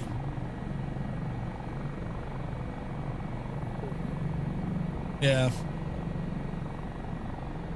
That's just like a total crash. Like a total crash. The display of the friggin' system just stopped working. Is there an event viewer? Bloody hell, lads. Has anyone seen that before? Your video froze, it didn't go black though. Yeah, like it what's weird here is it didn't actually freeze. Warning. Yeah, that's on the outside. No, there's nothing there that's upsetting it. That's very strange, lads, isn't it? That's very strange. Control tab is the VR shortcut. Yeah, I don't think it was VR. So what happened was I turned on the exterior light in external view, and that, like, the whole sim was just like, yep, we're not playing. That's so strange, isn't it? Anyway. With the wing control, shift B resets the GPU driver, which also does the trick. Wing control, shift B. Could be that. The light was so bright it blinded you. Yeah, I don't know, because it was weird, because I was still able to interact with the aircraft, because as I was changing views, I could hear in my headset, and then when I hit like the flyby, it changed the sound. You know what I mean? Very strange, that one. Never had that before, ever. Jesus. As I said, it's a day for tech support, isn't it? Just go back to bed. Turn it all off. Go back to bed. It'll be grand. Bloody hell. We're doing our flight with OnAir as well. That's all going to be... Yeah, we know. We can resume it and then appear this, but the chopper won't like that. You know what I mean? The chopper won't like that. All right, we'll wait for the sim to load. The good news is, though, all the changes with OnAir, we do this every Thursday. We have a look at OnAir, and they're adding more and more features. As I said, one of the coolest things to check out is where they have this new kind of dashboard, right? And we have these 6 tabs up the very top now, and it's designed to make everything a little bit easier to navigate. So your fleet and hangar, effectively anything to do with the aircraft fleet and your hangar, be it maintenance, leasing, all that, it all lives here. Your staff and HR, well, that's all your staff. That's your crew, your employees, the crew market, and so on. The operations center, this is pretty much anything to do with your flights, live flights, world map, operations, what's going on. Your airport network is pretty much finding your airport information, your FBO, managing your FBO. That's all inside that. Industry is everything to do with the industry. That's where you're going to be looking up your factories, the goods, the trading hall, all this sort of stuff. And then lastly, we have the company HQ. This is like your income statement, your financial information, and also the aviation quizzes in here as well. So I think this is a fantastic update that OnAir have done, because it makes navigating way more easier. Right, when you jump into OnAir, you're like, oh, where can, like, you know, you can find stuff down here, but it wasn't always very clear where stuff is, because they're inside a menu, or then maybe they're in another menu. You know what I mean? So what we have here are the departments, and we can customize this page as well. I mean, look, if we had any inspection alerts, so that'll be telling you, hey, your aircraft is due for an inspection. These are all the things you want to be watching, you know. So yeah, let the sim reload here, and we see what happens. Now, what else is going on in the world, Murphy? I want to show you this.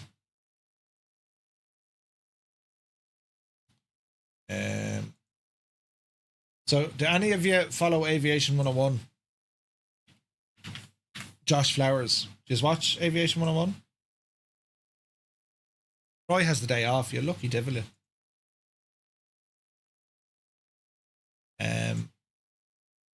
So Aviation 101, their Sting S4, right? They've upgraded the avionics in it. And I want to show you what it looks like. Because I'm thinking along the lines of having something like this set up in my own setup here, right? And obviously, okay, I won't have the new fancy Garmin something, but these will be G1000s. So this is what I'm going to try and replicate by having 2 G1000s, an iPad in the middle.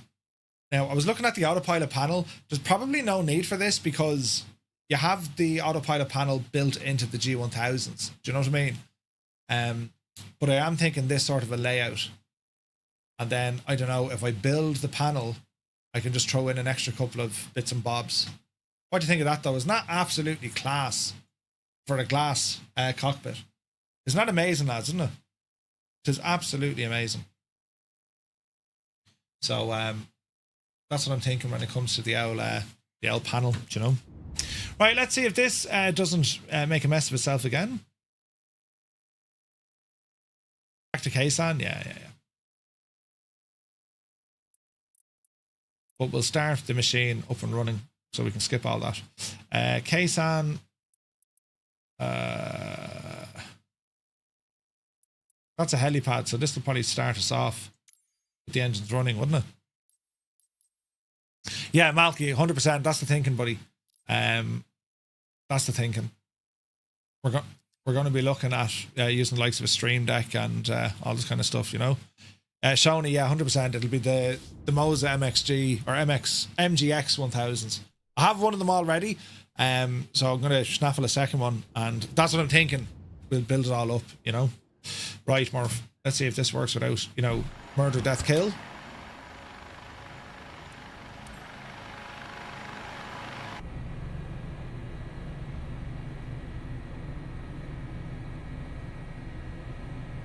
Okay, what's the warning? Cancel the warning. Can I replicate this for the giggles?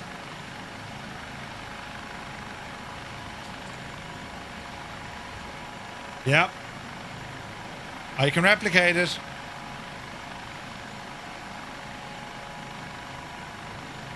That only happens with that aircraft. So it's activating a mode I don't know.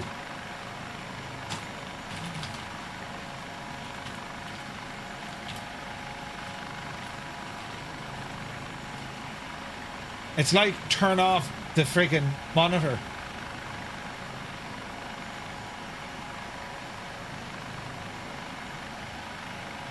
Now, what was that one that Roy said? Did we try that? Win, Control, Shift and B. Windows, Control, Shift, B.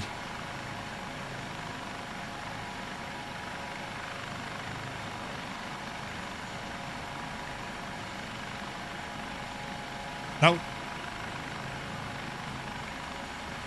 Is there a button bind somewhere that actually turns off a view?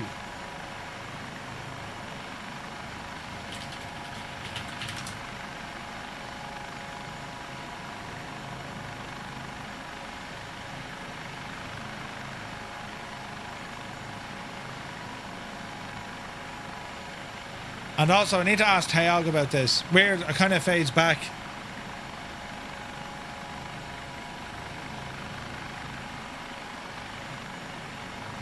What was the key press, Murph? It's a button I have bound on the Virpil to turn on the exterior searchlight.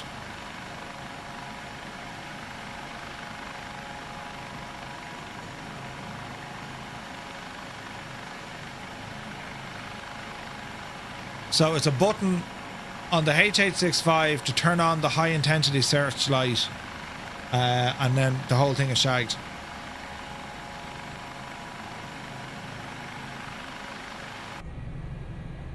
And you can hear the difference. External, internal. So the sim is actually running, right?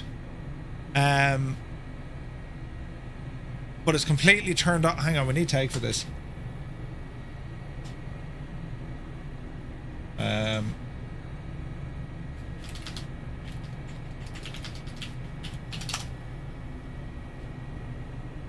PS Miranda, good to see it. And I've no way of disabling it.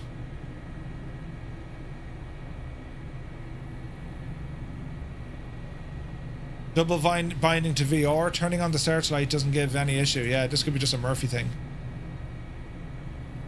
No, the monitor's working fine, Roy. Because even if the monitor goes through out my hand, the monitor goes through Stream Deck, and the monitor is working. Look, like it's monitor's fine. The issue is the sim. The sim isn't actually drawing the graphics.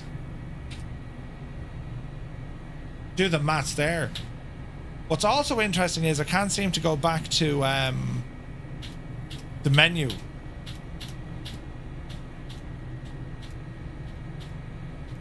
It's a combination of the aircraft and the sim. Try another aircraft. It's only with this aircraft, Epic. That button I use on the Dauphin, no issue, no problem. It just turns on the searchlight. I'm not even aware of a control in the sim that allows you to deactivate a screen. Because even if it went into VR mode, you should be able to turn off VR mode. You know what I mean?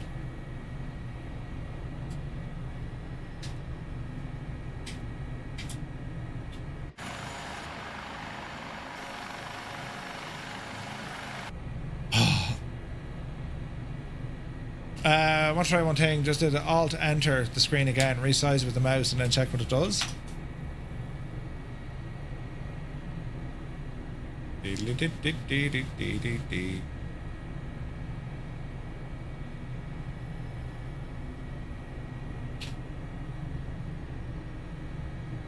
One moment, eh?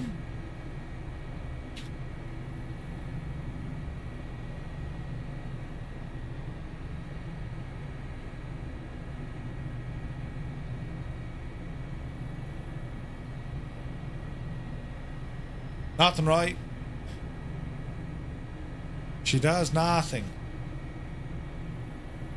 It's as if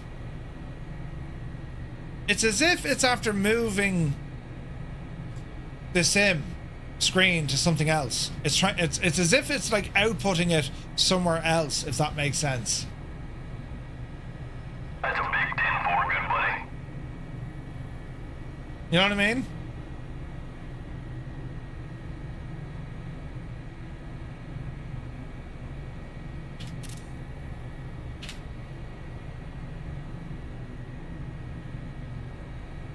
Yeah, very weird. Did the alerts just echo? I've no idea. Yeah, no, I'll try that, but it ain't. It's doing the same on any screen. Doesn't matter where I put it. So it's not a resolution thing. It's something in the sim. Fornax, yeah. Something weird though. I have a switch to turn on the high intensity searchlight. I click it on, and then like I've lost all visuals. And the sim is still responding. The sim is actually running in the background. So yeah, this is something new for sure.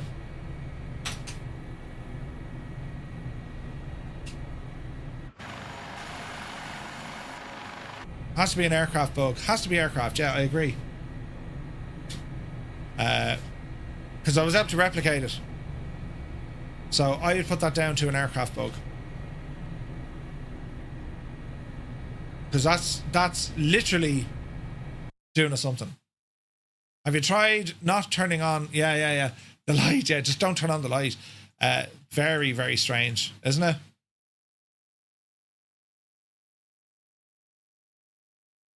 We'll see.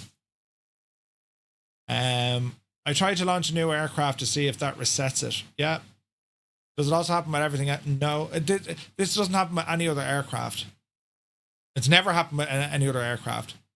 So, yeah, this is a good one now. And it's triggered on that button press. Now, we can go into the settings and see what else is triggered it, but I guarantee it's nothing. We'll do that next, in fact. We'll go into the sim and see what's that button actually triggering. It's almost as if, now, if it's bound to something else, grand, brilliant. I'll just unbind it, and then we're laughing. Maybe reshade? No, not reshade. And the reason why it's not reshade is I had it turned off there, you know. Is it the same in the Dauphin? No, so I have the same binding in the Dauphin, and the Dauphin just turns on that light, you know. I still load a different aircraft first. I'll just go through the main sim settings, and that'll tell me if it's bound. You know what I mean?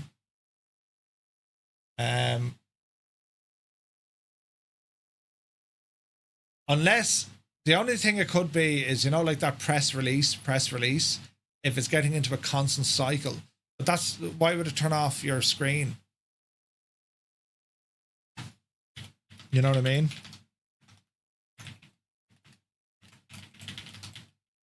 Turning on the high intensity searchlight, black screen, entire sim. Everything is working, but the entire screen goes black. Doesn't happen with the AS365. Only the HH65. Very strange. And I can replicate it. Poor old Tao, he's having his lunch. Daring Daz, good to see you. I keep getting a crash to desktop when flying the Dauphin. No, we're not getting a crash. Is there anything you're doing, Daz, like when it happens? Are you able to kind of retrace the steps, as to say, yeah, you know? You know, is it a button press? Is it at a certain area? Is it during a certain stage of the flight? You know what I mean? I have the searchlight on a toggle. Yeah, so do I. Does triggering the button with a mouse click rather than a keybind have the same result? That I'm not sure with Stu. I haven't tried that yet.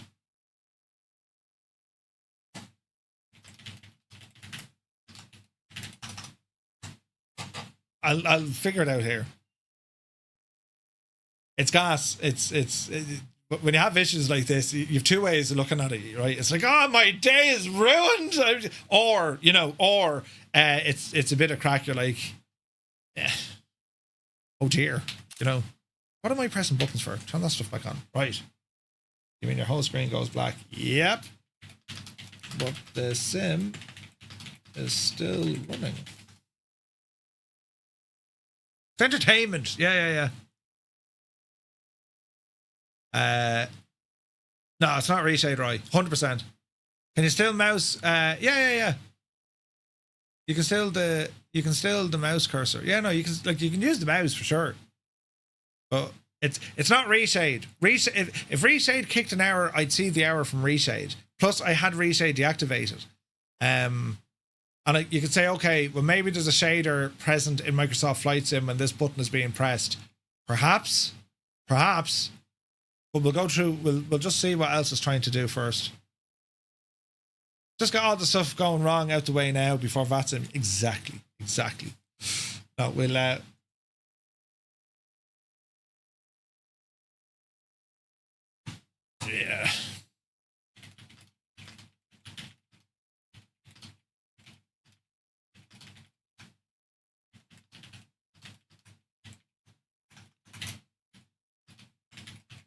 I'll keep searching. Right.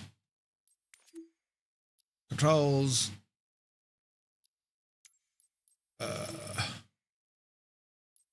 Right, so for this aircraft, we're going to say the mongoose. We're going to press this button. Search by input.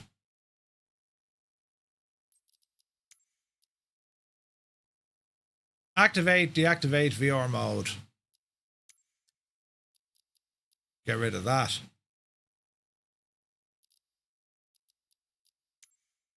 Okay.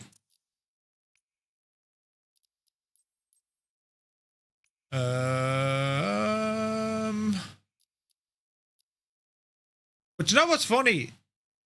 That was it. Activate, reactivate VR mode.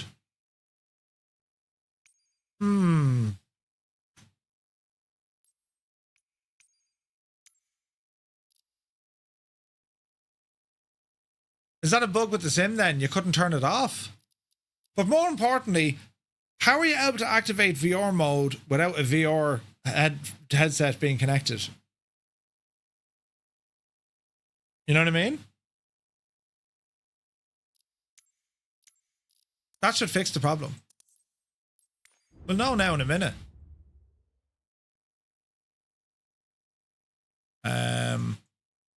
We'll know now in a minute. So I've now deactivated that button, right?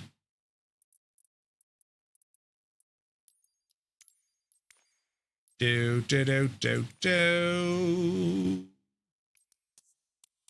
Let's see what happens.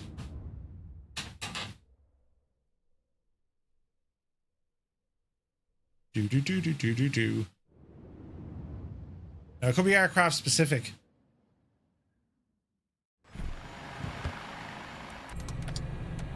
Right.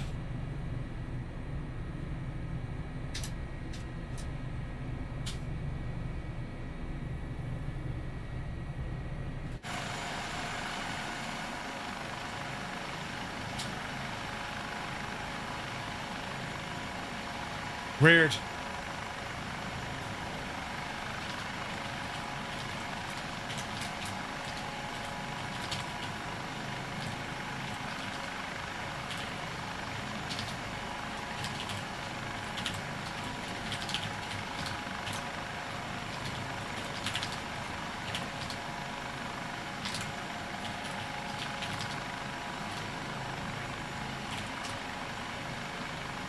Right, problem sorted.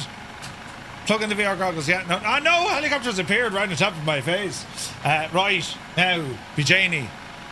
We'll get back into it now, so we will.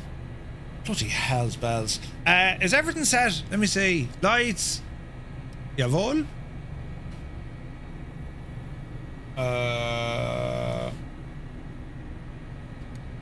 Yep.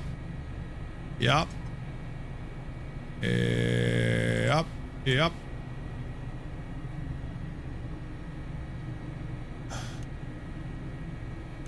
Right.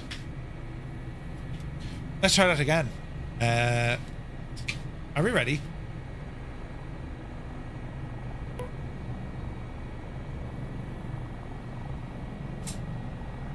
Easy now.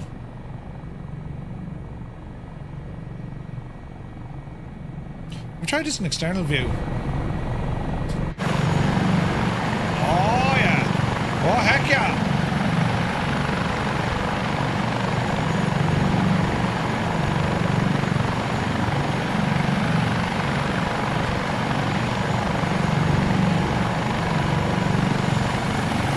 What a machine.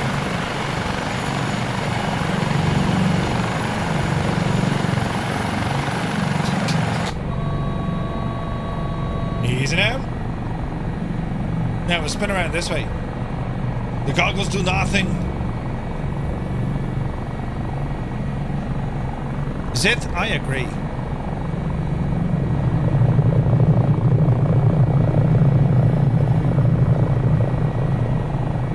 Alright, round the field we go. Oopsie Betsy.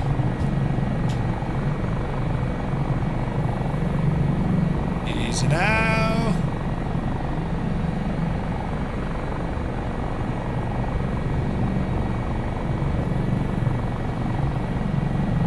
Alright, now she's coming alive. Deadly! It all works, lads. This is great news. Some tunage as well. Yes!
Brilliant, right? I all of a sudden want some some refreshing melons. Brilliant. Yeah, it's lovely zits, isn't it? Absolutely class. Right, delighted that, you know, that's an Asobo bug, by the way, the VR thing. So the toggle won't toggle back. It needs to have the VR headset connected. So that's good news. We figured out what that is. Right? And we're learning today, lads. This was all about. Let's see here now. We're dropping altitude, so we'll try and correct that. Easy now.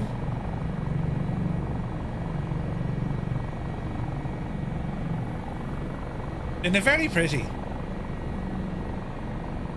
So we're learning more with this machine. I have to say, I like it. I like it a lot. Let's see heading. And let's lock in heading.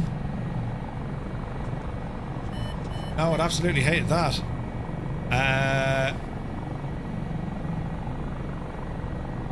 Let's try it up here.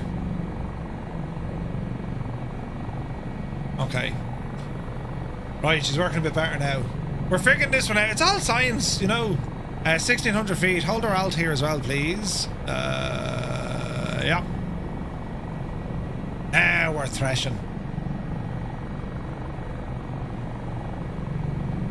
Isn't it insanely gorgeous, this machine? So we're heading up towards LA.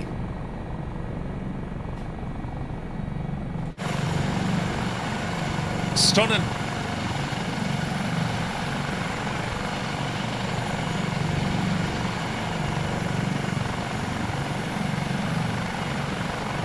Isn't it gorgeous? Right, where's Timmy and Jimmy? Up you divil you. Now the doors seem to be a little bit different here, are they? Aha! Right, a main sliding door with the winch operator. And there we have our winch.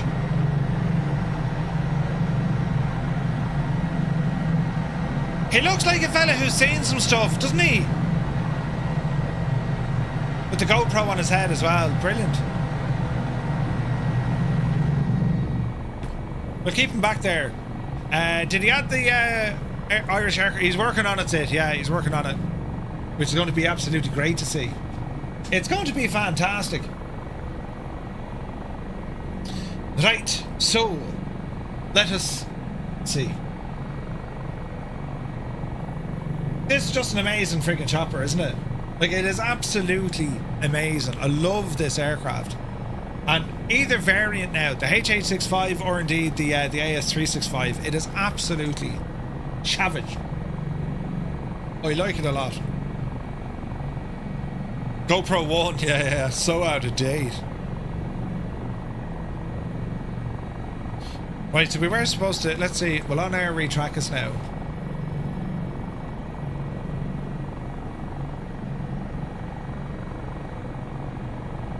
Location resume.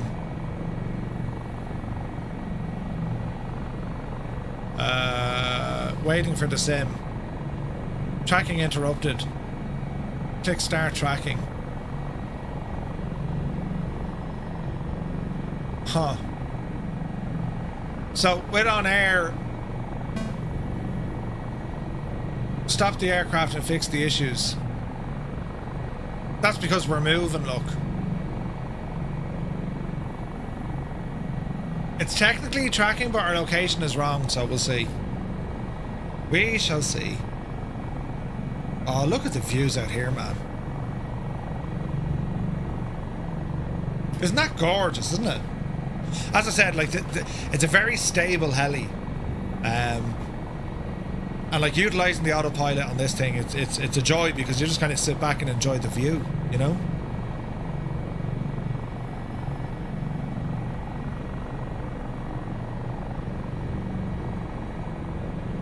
And I'm digging these screens. The HH65, like, there's an awful lot more going on in this, isn't there?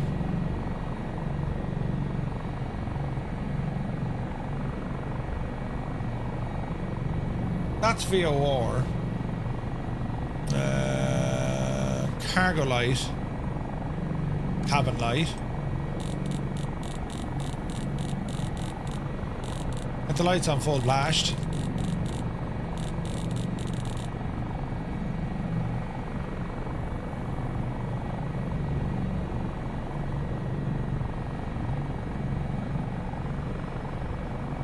I wonder if there was like a red filter for some of these lights. That'd be freaking awesome, wouldn't it? Because we can also utilize this at night time.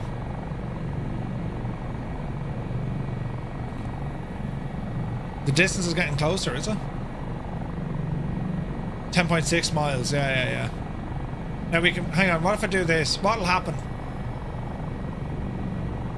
The aircraft will enter slew mode so it can be teleported. Ah! Right, we'll keep flying and let's see, can we get in? Alright. So we can use slew mode and get us back to where we were. So that's pretty cool.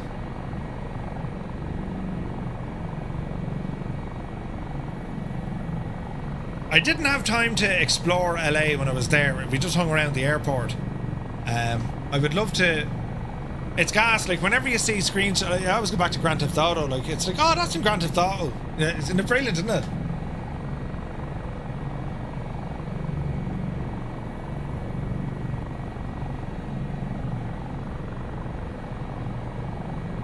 Right.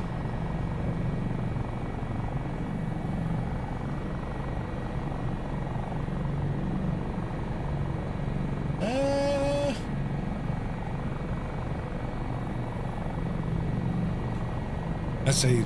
The distance was decreasing, so you're getting closer. Yeah. Man, the photogrammetry here is brilliant. We're flying up this neck of the woods now tomorrow night in a group flight, in which we're going to be heading over to Yosemite. It's an on-air beep.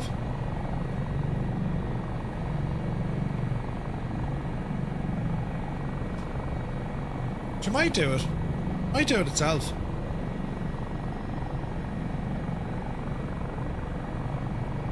We're using heading mode here for the minute.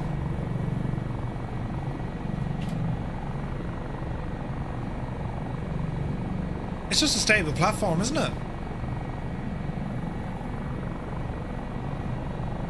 It's just a cool chopper. Love this thing.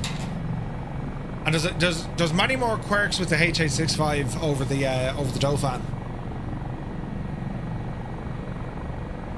And I need to put this thing on VATSIM. That would be absolutely nuts. Like, she can follow it. I mean, she can follow the nav. Actually, here's a question. It's currently on VLOC. How do we pop this onto nav?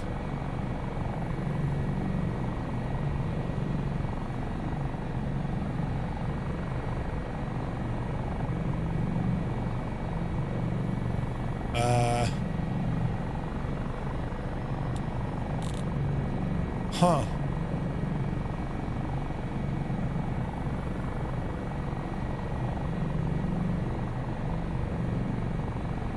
How does one actually put this onto nav mode?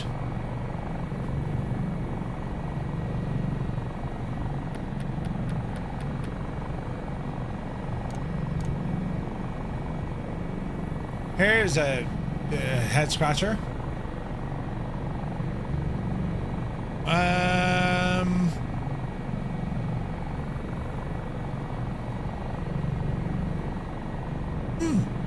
There's a nav autopilot button unless you mean HSI.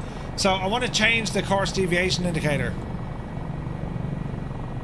I can't seem to do it from me GTNs, which means there's like a nav GPS button somewhere. Do you get me?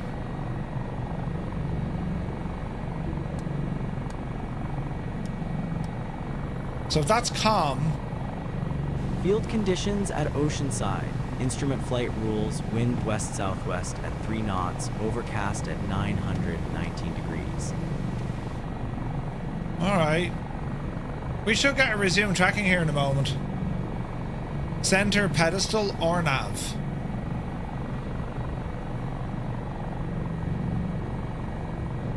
Center, pedestal. So pedestal, center, or nav. No, but she's not changing VLOC. Do you get me? Nav transfer. There it is. There it is. Nav transfer. That's it. Right, let's see now. If we do a direct... where do we... KOKB? KOKB. Enter. Enter. And we now say nav. we should be going direct to, no? Why didn't you follow nav? Or nav?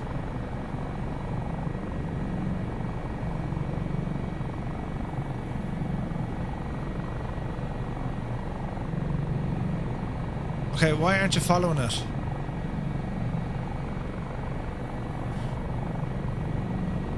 Huh. Change both sides in the nav transfer.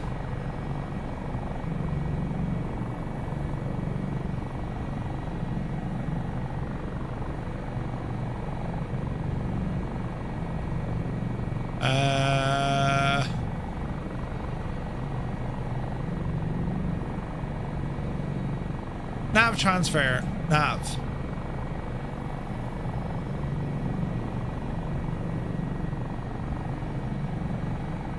It's on nav control, but you won't follow it. Why is that now? We are learning. On air, did you pick us up?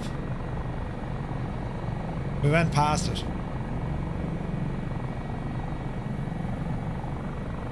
Or map hover. Map radar. Or nav. Or nav. It should grab a direct to. Yeah, it should have. Yeah. This is on LNAV.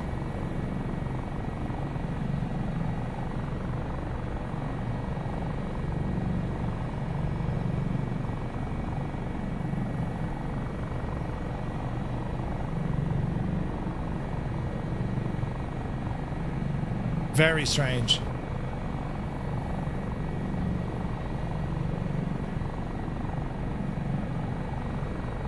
She should be turning, you know what I mean?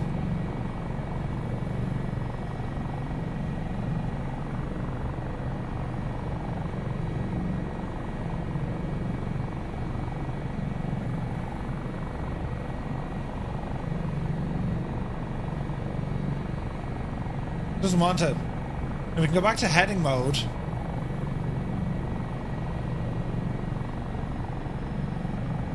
Oh, hang on, she's not even doing that.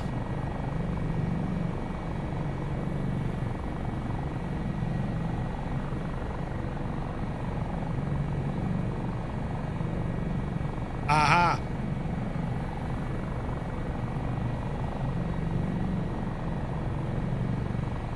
There you go. Right. It was only the co-pilot was set up. We got it fixed, Right, we'll circle around, so. Learning, lads, learning. Look at the state of that.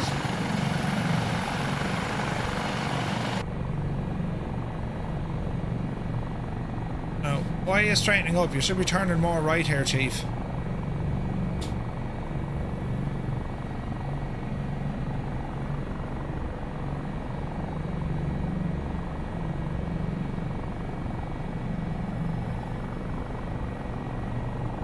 Why is it doing this again? I'm pull the big switch, good buddy. Aviators TV, welcome in, lads. Many thanks for the raid. I'm trying to figure out the autopilot in this machine. We have a light out here, look. Gyro, nah, it's on the wrong nav. Hope you had a great stream. You're very welcome aboard, lads. We're here with the HH65 from Teogs, and I'm just trying to figure out what's going on. So she'll follow heading mode. It just doesn't want to follow nav mode.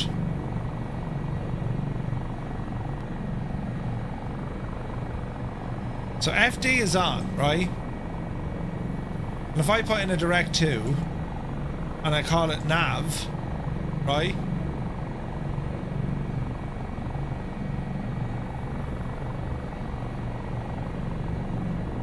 Weird, isn't it? So our heading mode will get us there for sure. Oh, the course. Set course to 151.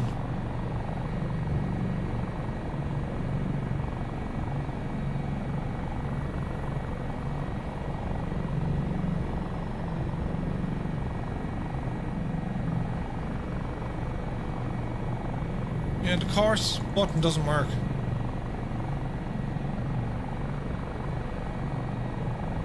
Because I'm trying to move it there and she won't engage. That's weird. It was almost a Father Ted hello. It's good to see you, buddy. Hope you're well. Right, so this is on... she's no longer heading, so it is on nav, look. But I can't seem to change that course. Also, I'm a north up kind of guy. Now it's giving me a direct 2. Course 155. Alright. Okay, we need to figure out that one, because if we're taking this bad boy out on a VATSIM flight some stage, we need to make sure this all works. If it's in GPS, the course is automatic. Agreed. Alright, she's working well. Just checking out the new opened Western Sydney airport. Yeah, I saw that earlier. It's mad, isn't it? That's pretty cool. New airports and stuff, lads. No, but the good news is we've ironed out... oh, jeez, look at this. We've ironed out the issues we were having. And we're learning the kind of... the minutiae of this particular chopper, which seems to be working well. Do you know what would be a great test now, actually? A great test, lads, is going to be a water landing.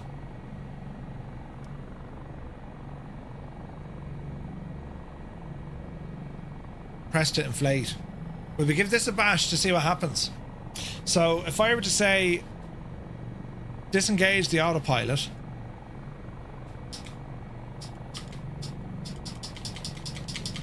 Why aren't my buttons working? There we go. I'm gonna ramble out here to the right. I do plenty of unintentional water landings. Yeah. 100% it helps. Right, let's see what we can do here. So we've armed the floats. And then we deploy them.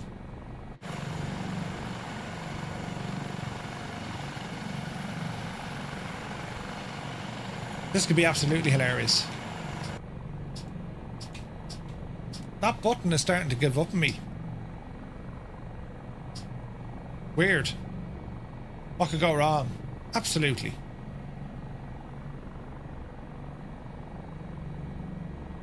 Right. Now my understanding is we deploy these and then we drop. That's the idea, right? We've armed the floats, right? So let's disengage everything here when it comes to our autopilot. And we'll fly this out ourselves, right?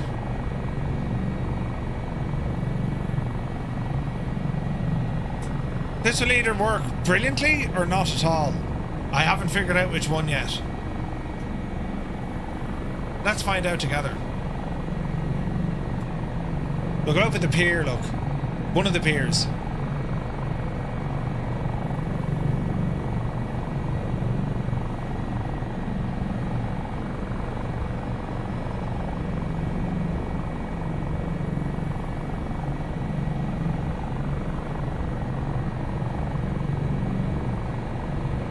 Easy now.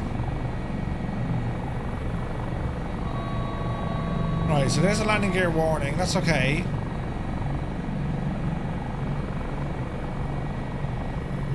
Now, I don't know if the sounds are modelled in this either, but we'll see what happens. Right, nose up, speed down. No, Betsy.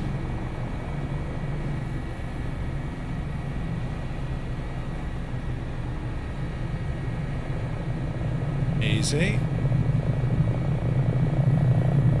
Easy. Easy.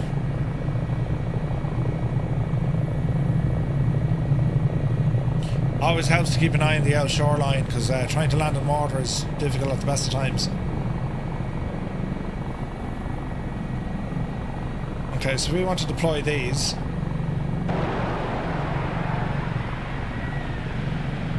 Okay, we got audio. I can't see them. Ah, we're looking good. Brilliant. Now the question is, can we actually put this down now?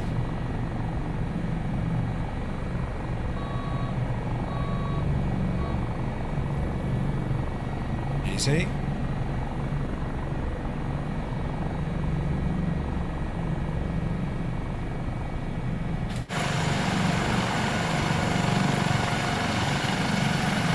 Easy.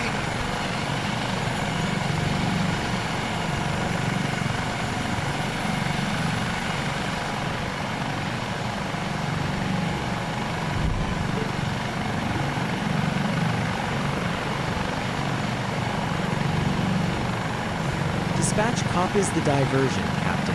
Naval Hospital Camp, Pendleton instead of Kilo Oscar Kilo Bravo, noted in log. Doesn't really work. Doesn't really work. You can't park there, mate.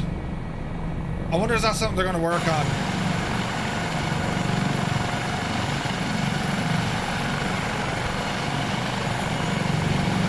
It doesn't really work. That's it. You know what I mean?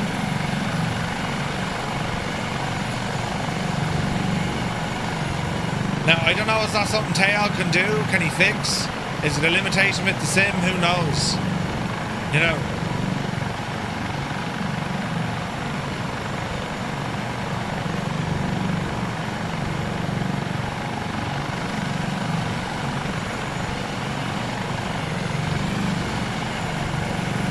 Yeah, she doesn't, it works on the 105, yeah. Now, I don't think we can disengage these, sure we can't. These are out until we land. Destination weather at Bob Maxwell Memorial Airfield. Instrument flight rules, wind west-southwest at 3 knots, overcast at 919 degrees. Alright, landing gear.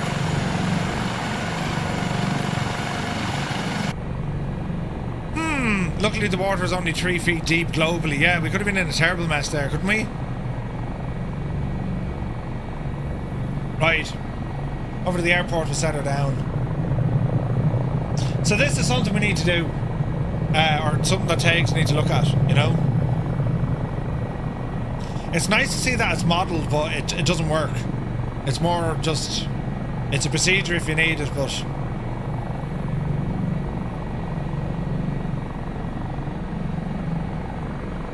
It is what it is. The hover modes on this, I think, need a lot of work. There's an update coming.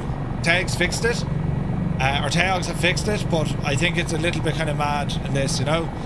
Sim Captain Mikey, good to see you, bud. Welcome in.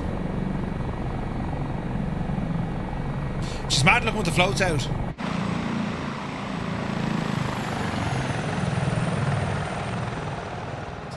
Yeah, it's very nervous in the hover. Excuse me, but the good news is it is sorted for the upcoming patch, you know? Alright, we're going to set it down here.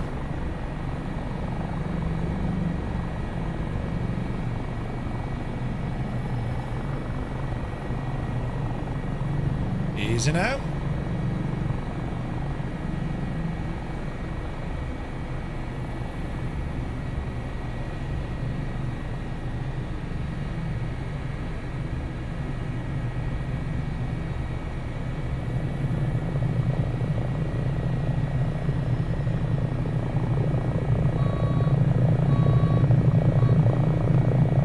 Easy now. Jesus, Murphy.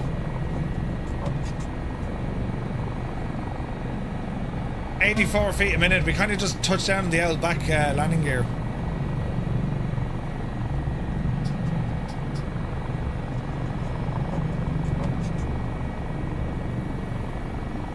Alright, rambling this way a bit.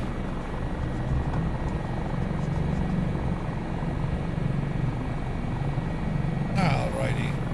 Somewhere here will do.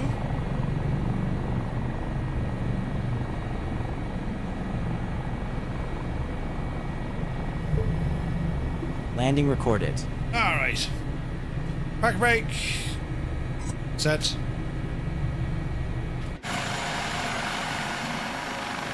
I don't think there's a way that we can fix them without restarting, I would think. Like, it'd be great to be able to do that. Oh wait, you can. That's awesome. You can do that. That's brilliant. Can be bucket.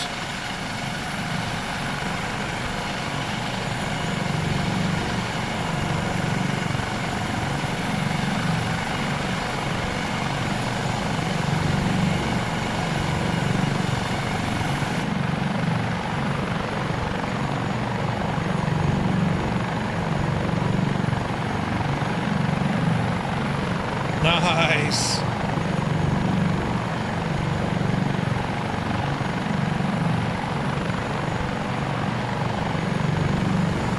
Arrival briefing, Bob Maxwell Memorial Airfield. Instrument flight rules, wind west-southwest at 3 knots, overcast at 919 degrees. Plan your approach accordingly. And then we just obviously cut the cable.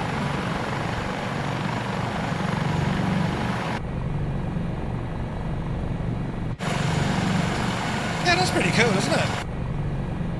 That is pretty cool.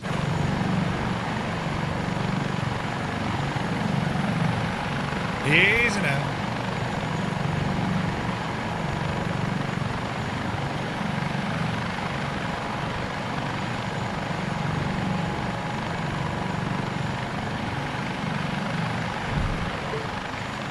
Landing recorded. Parking brake is on, hang on.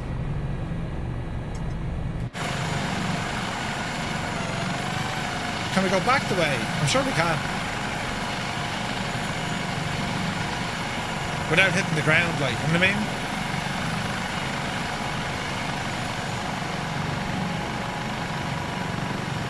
Yeah, we can. Isn't it absolutely savage, this thing, lads, isn't it? Helicopter pilots rejoice.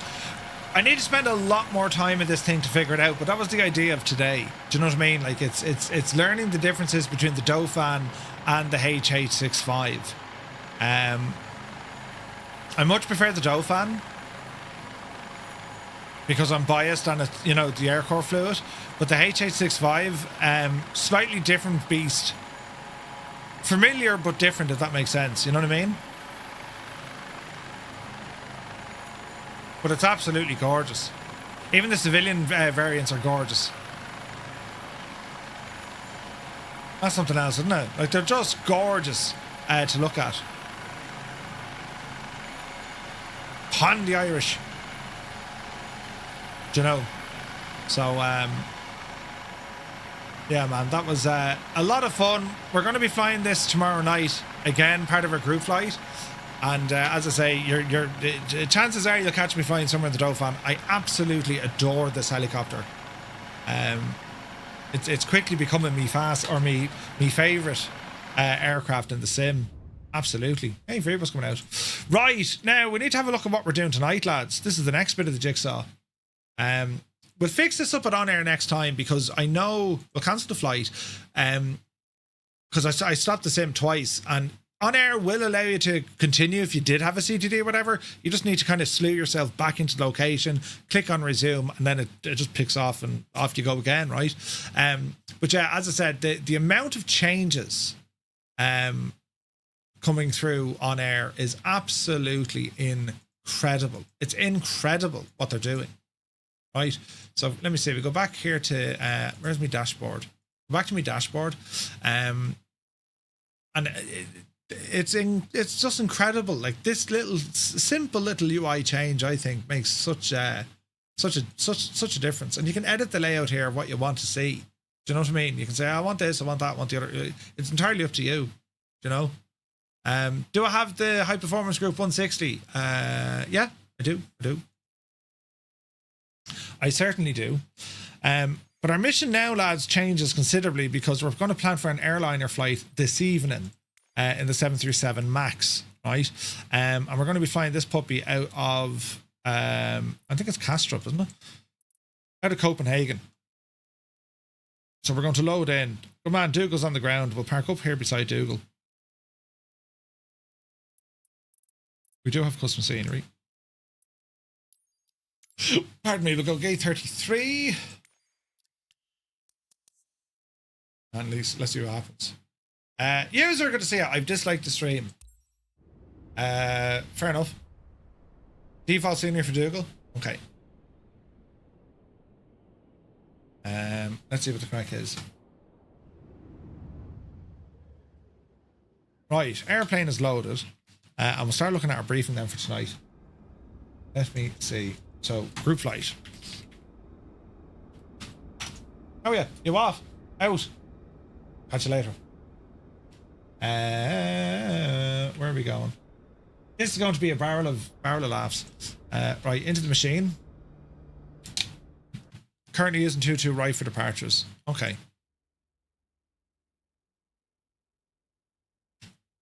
Okay. Okay. Right. Now the real question is going to be, will this guy work? Will Murphy remember to activate Toga? Right. Go on, Murphy. Right, let's have a look at this. So we're going to go into... We're going to go into... Back. My plane. Yeah, no, that should be okay.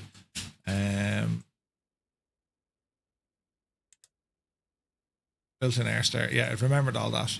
Okay, super. Ground services. Let's go ahead and grab that GPU. We'll come up on top and go battery on. Emergency lights and GPU. Get logo lights, wing lights, and start setting some stuff up here now. Okie dokie. Alright, so let's have a look at our planation, shall we? Okay, so we're going to be departing out of Copenhagen and we're heading over to Innsbruck. This is going to be a hell of a flight. Global sector week, and it could be a busy one, leaving Copenhagen and heading over to Innsbruck. There's a Welcome to Hell event on. Ooh. Okay, that could be busy. Prompt departure, make sure you're getting your clearances early. Okay. When there's an event like that on, like, are they all right when there's like a group flight going on? No? We'll find out together. Let's have a look at our routing over the sim brief. And we're Firefly 235, and that's all grand. We're in the 737 MAX 800.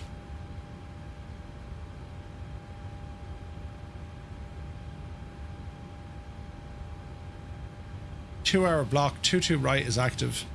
Let's go ahead and generate. You're hoping to fly the special localizer DME east towards runway 26, then break off for a visual circle to land. I wonder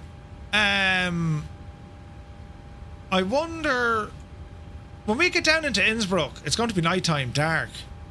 A lot of the procedures are restricted, I think, aren't they? Will I be doing that in the future with the ATR? At some stage I will, yeah. I will. Right. Venue Sky. Now there's a bit more we need to look in this for later on, but we'll see. So we're over this neck of the woods here. Let me see. Well, 22 degrees come this evening. Alright, 20 degrees or so. And then down into Innsbruck. Let's call it kind of 10 o'clock-ish. It's considerably cooler. Pilots can fly it in the dark if they're done in the daylight. Ah, okay, nice. Okay, so temperatures are all right. Wind is going to be interesting, so let's have a look. It's coming in from like the north and west. They're using 2-2 at the minute, which is this direction. So that might change.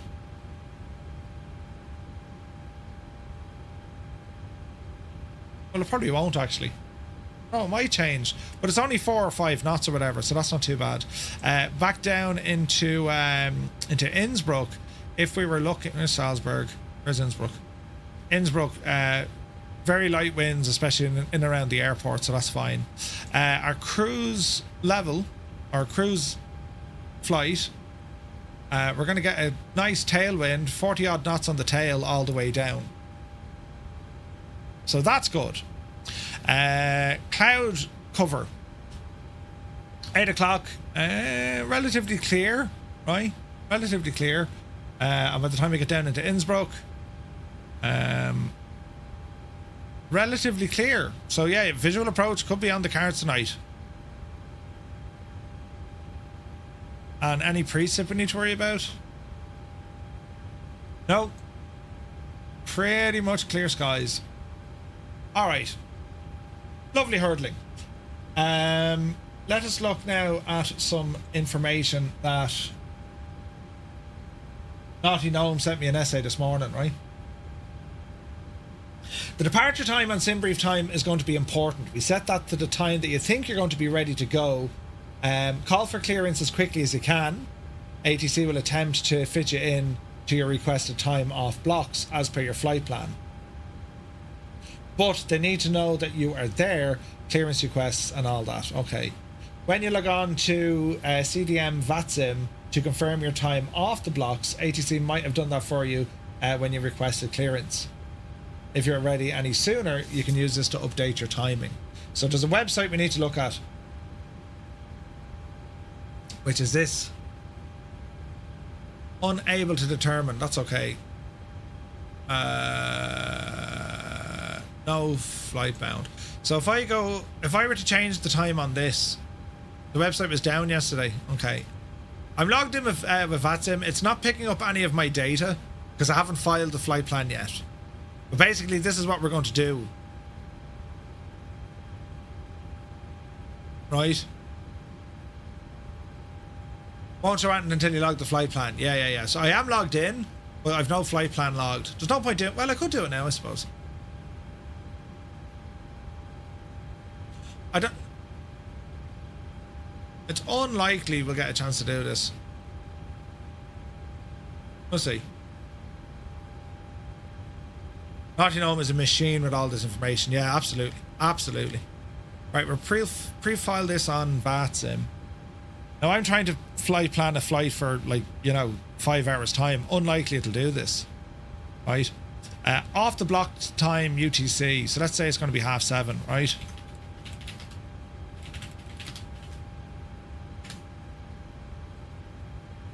Right, that's filed.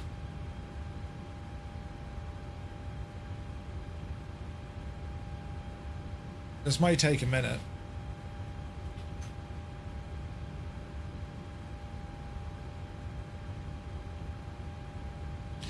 Doing now will show how it works, but the flight plan will vanish.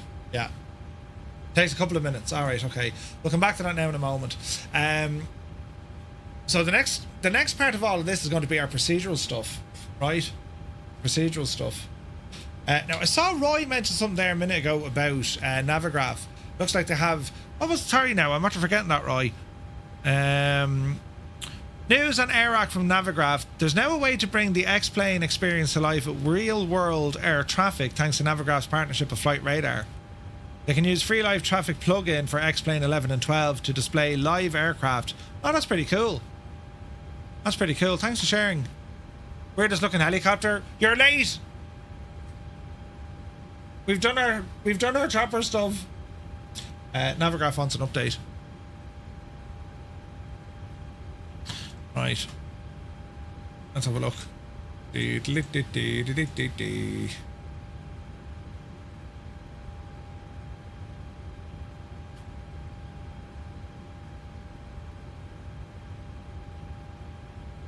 Still not finding that in there.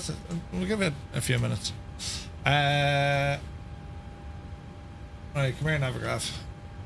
Right, so oceanic tracks have been added. Lovely. Brazil via 4. That's awesome. Awesome. Right, let's unload and import the flight from SimBrief.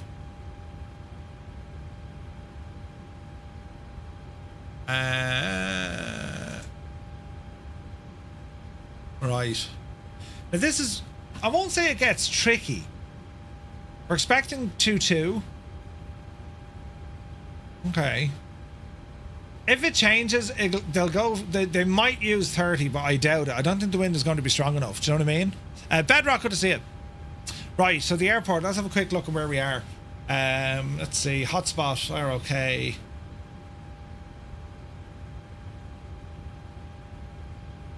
we'll probably get a taxiway Alpha and down. Like that's kind of where we're looking for, right?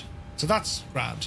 Our departure, our SID, the Salo 1C. Let me see, airport elevation after takeoff, tower frequency. So remain on tower frequency until 1,000 feet, then contact departure. So it's an automatic handover, 1,000 feet, then you get on to departure, or they'll tell us otherwise. But the chart says remain on frequency till 1,000 feet, then go over to departure. All right. We have a speed restriction below 7,250 knots. When we take off, it's going to be a left turn and then out, and then a right turn and then out. It's fairly straightforward, up to 1,000 feet, and then out we go this way. Now, if there's an event on tonight, we could be getting vectored left, right, and center. So we just need to allow for that. All right. So depending on how busy it is later on with the event, all the wind farms, look, Jesus, we're heading over this neck of the woods, straight down through Europe, and we're coming in this side. So let's look at the arrivals then. So this is going to be the Nanit 2 Alpha. Is that what we have here? No, the Tulsa 3 Alpha. So we're on Tulsa 3. So we're coming in here at Tulsi, right? I'm not sure the event covers Kastrup. I'm not sure. I'm not sure. But it's going to be busy. No matter what happens, it's going to be busy. Which means what we're planning here for to, give her off the blocks time, this is just to make sure that we're trying to alleviate getting a long delay. Naughty, that website isn't working, mate. Or maybe it's a case that we just need to give it like 20 minutes or something, How important is that website?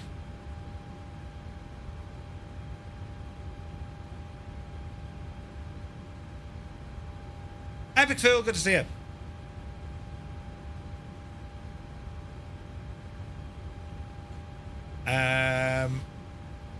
If the website fails, ATC will give us your OBT. All right. We'll see if that works later on, but if it doesn't, you had tower on. Maybe they need to be on to pick it up. Yeah, probably. No, that's okay. That's okay. Right, our arrival then, right? We're coming in. It looks like it's straight Tulsi, is it? Yeah. So from Tulsi here, that's where we pick it up. The Rattenberg NDB, it looks like. So we can see that it's not below 9,500 feet, or Nanit not below 15,000. Tulsi is going to be 9.5, and that puts us into the valley, right? Now our approach, we're expecting runway 8.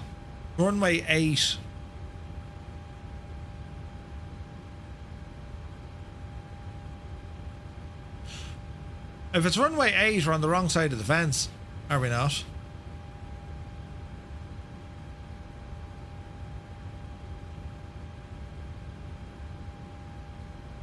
Does it all start from RTT, does it?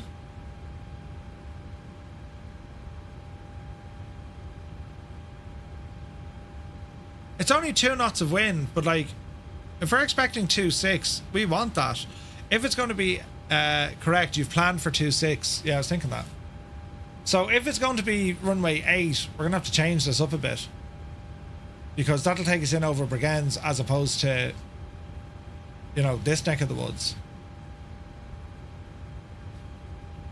Again, we can double check what the weather forecast is going to be. Like, it's only saying it's like 2 knots of wind. You can still plan 2.6 if you're using 08. Do a circle to land. Yeah, we could do that. Yeah, we can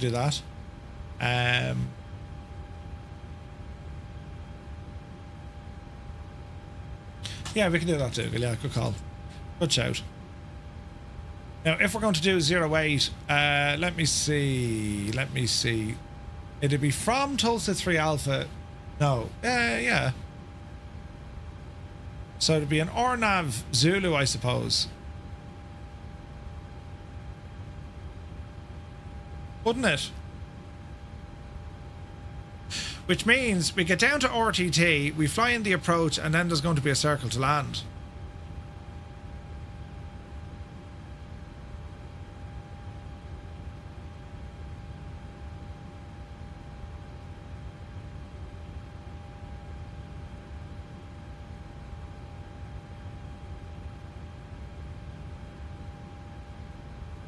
chart 1910.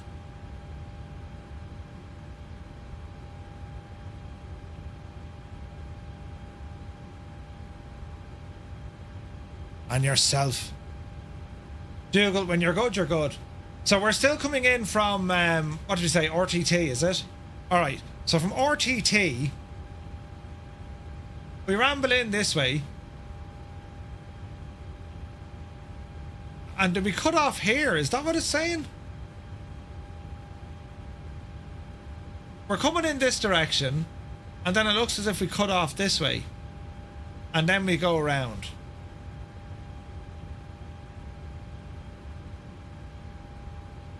Watch some YouTube vids. Listen! That's cheating! Right? That's cheating.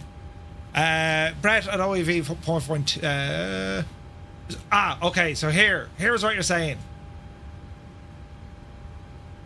Break, yeah. So as we're coming in from RTT, once we get as far as D4.2 OEV, left turn. And that brings us down this way. Can we load this procedure into the aircraft, I wonder? Make circles on your nav display.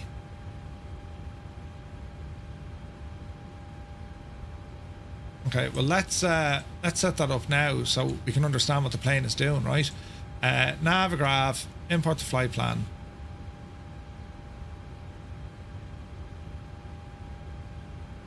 Okay. So we won't get alignment yet, but let's horse it in.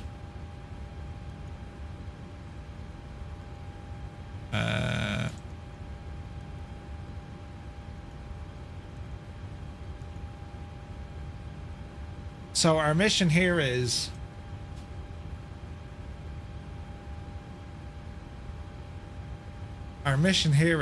import everything and let's see what we can do. Extend the center line for runway. Load.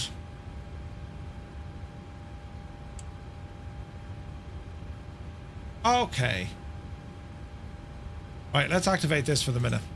And we're going to go into our departure and arrival. So departure is fairly straightforward. We were saying it is... Go over there for a minute. Departure... the Salo 1 Charlie 22 right.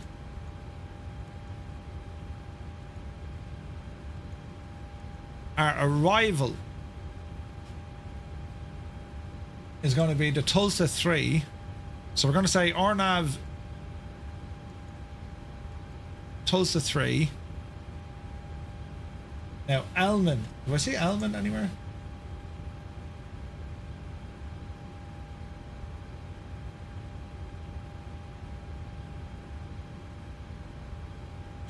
No. So let's have a look at the page here now, right? You can manually. The circle to land is hard. If it's runway 8, I'll be doing the Elma 1A arrival or nav V.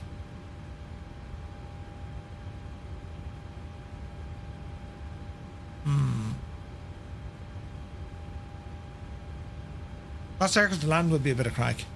Let's have a look anyway, right?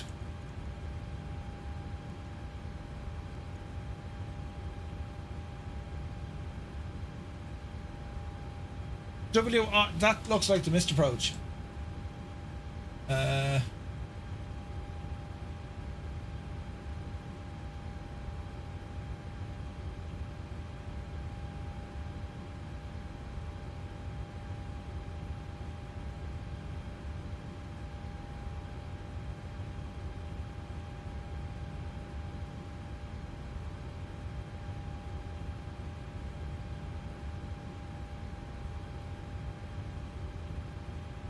So by right, we'd be putting in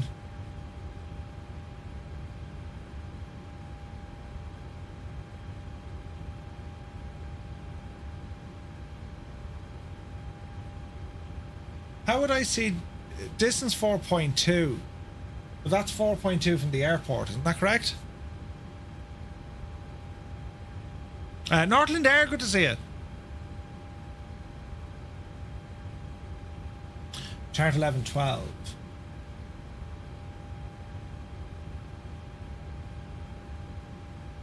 Eleven two.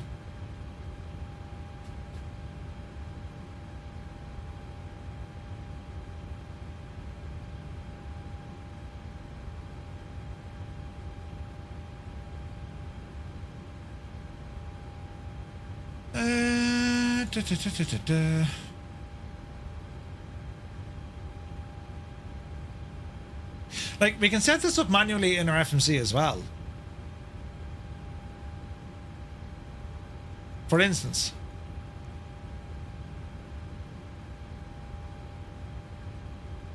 how, like, I can actually program the visual approach into the thing.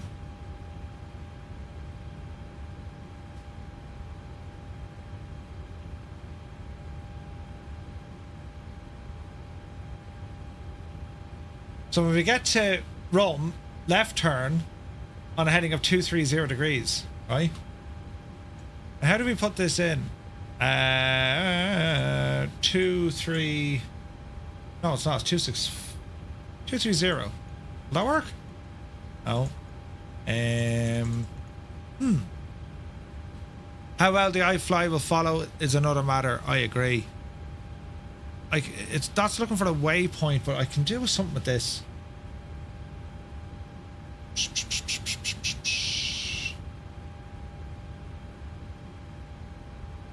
We'll put Rome in for the minute.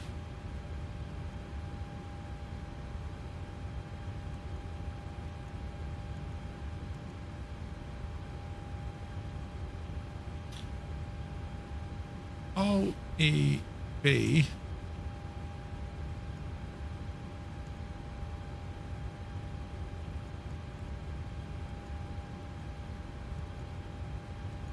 Oh.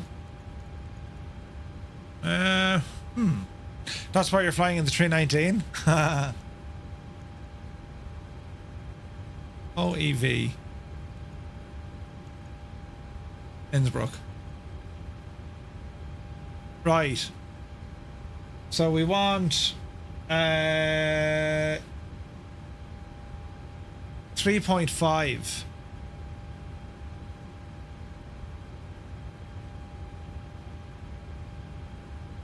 Zero 084 3.5. Would that be right? Balls. Okay. Then we want. Then we just do the offset. So Rome is going to be 230.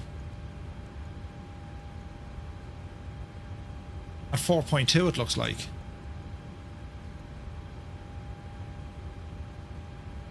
Right. How does this work? Plan page. Range. Right. And now we go through our legs to find this divil.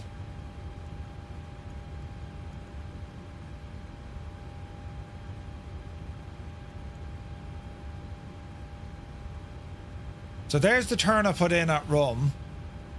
230. Ah, balls. Then I need to go to the next one.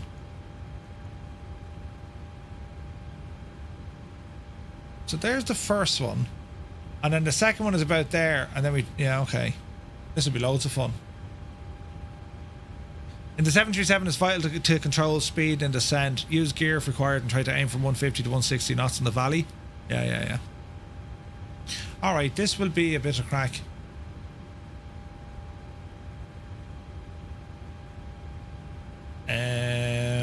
Is there a better way of doing this now? Let's have a look.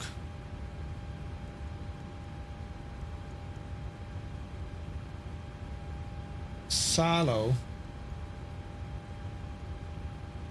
RTT and then Rome. I want to get me fixed in there.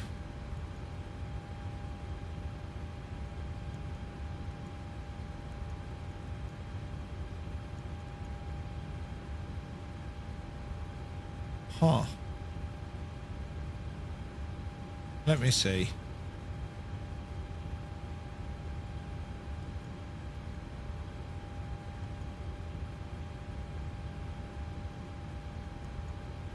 There's another way I can do this. It's a 3.77 degree glide. It's okay. I'm just thinking, what's the best way to do this?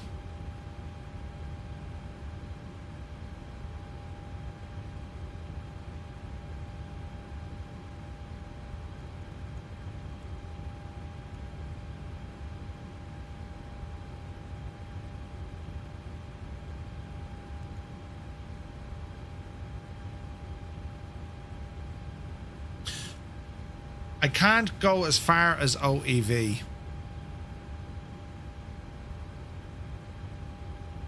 So, Rome is about a mile short. Well, that's okay. Rome is about a mile short. And then if I'm looking for a waypoint down the road,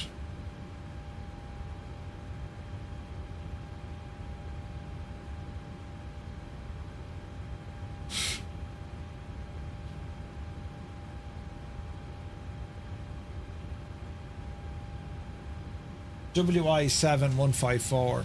Where 149 is miles out the parish. We won't be going as far as that. We'll be going as far as 53. Where are you? 153, 154, and then 08. And then we'll have 103. Missed approach. We'll have 103.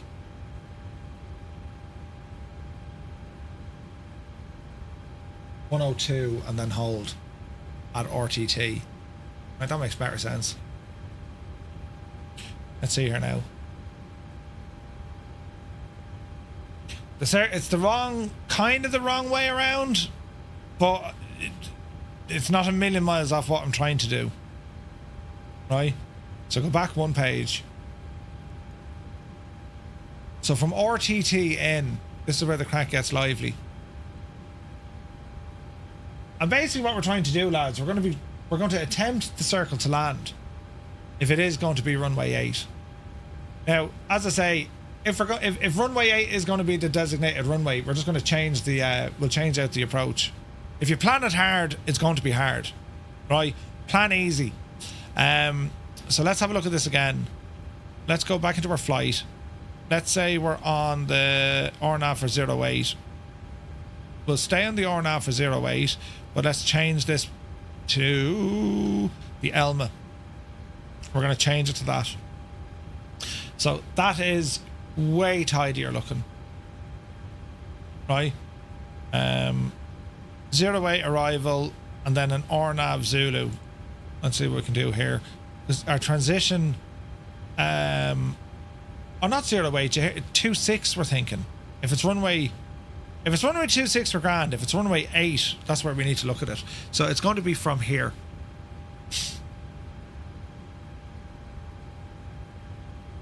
Is that right?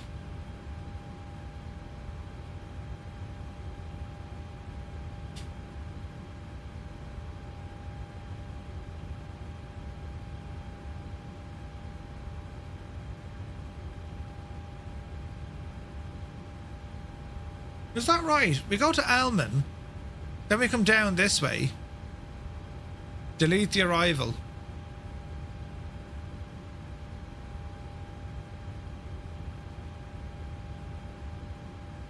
Or delete the approach, rather. I'll just go Tulsi and direct Elnam.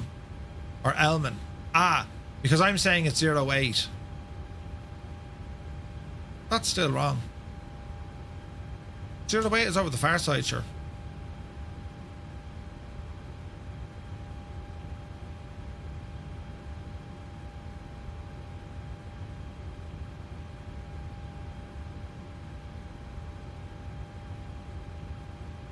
And then we hold at RTT. Okay, so if it's a 08, it'll be Tulsi, Elman, or Elmam, and then in. Right, something like that, yeah? See Discord. I think I got it, Noddy. Is that right?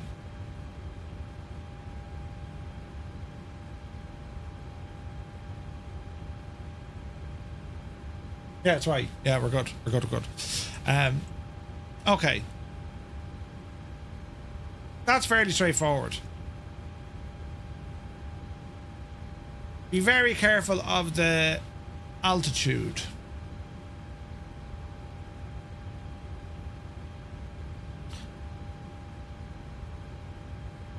Go back in here and tidy this up.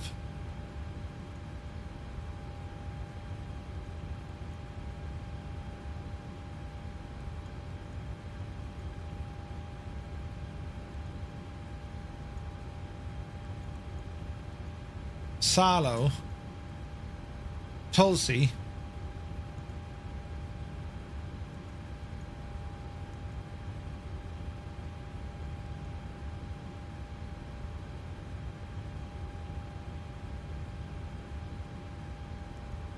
okay, I have a lot of stuff to delete here.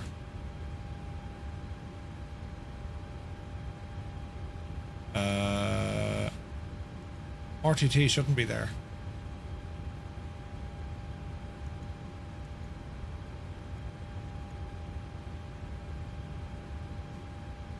Dee.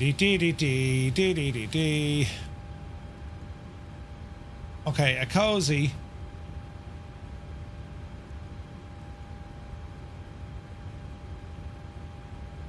Where does that bring me now? 153.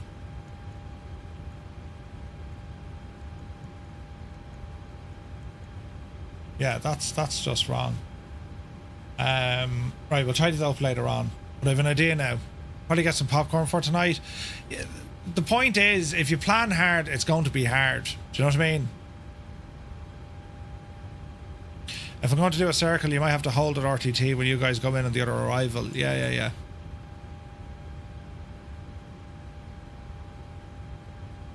Like how are we fixed for holes here?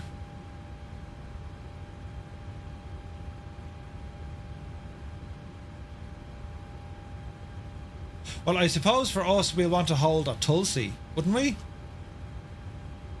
Would that be a good idea? We could hold at Tulsi. Or just hold here at friggin' Elman. We can hold at Elman. We wait here. And then we head her on in for the approach. Okay. Right, we have an idea. Missed approach is going to take us back up to RTT anyway. If we're coming in the far side, it's going to be easier. We can attempt to do that circle to land that Dougal's doing. If it's going to be runway 26, we'll go back to our original plan. You know, if 26 altitude is key, they got a certain waypoint at 9,500 at a certain speed, and descend on V speed, which gives us the correct gradient. Yeah.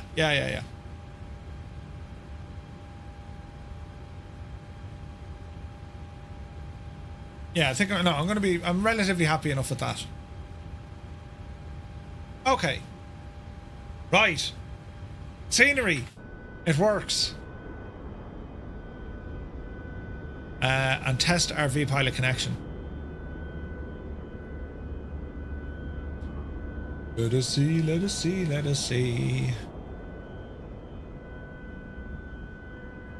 There'll be some crack now with this. Connect.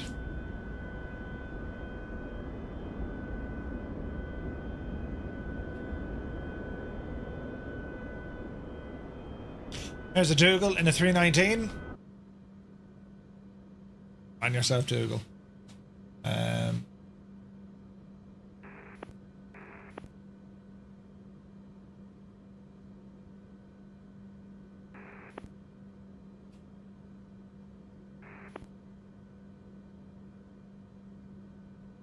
Right.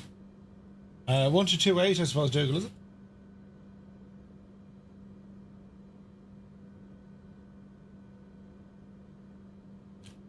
Castrop ground. Firefly 235 radio check. 3 by 5, how many? I got you 5 by 5. I'll speak up though, it might be better.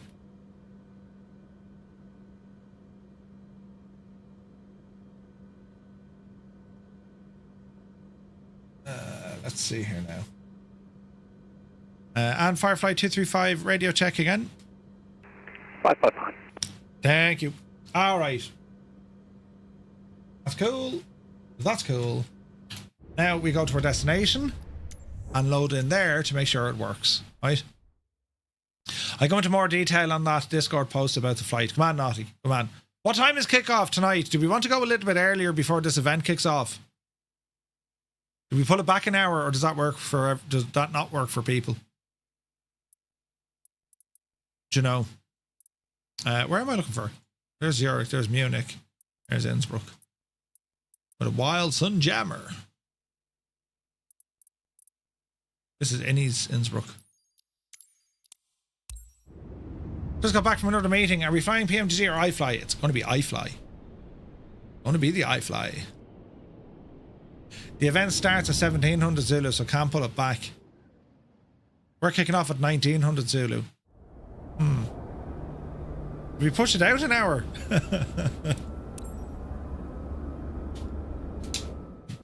Right. That's all good. Float around the scenery. Make sure it's not shagged.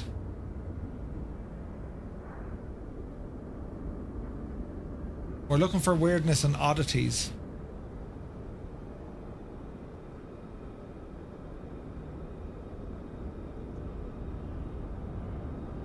I don't see any oddities.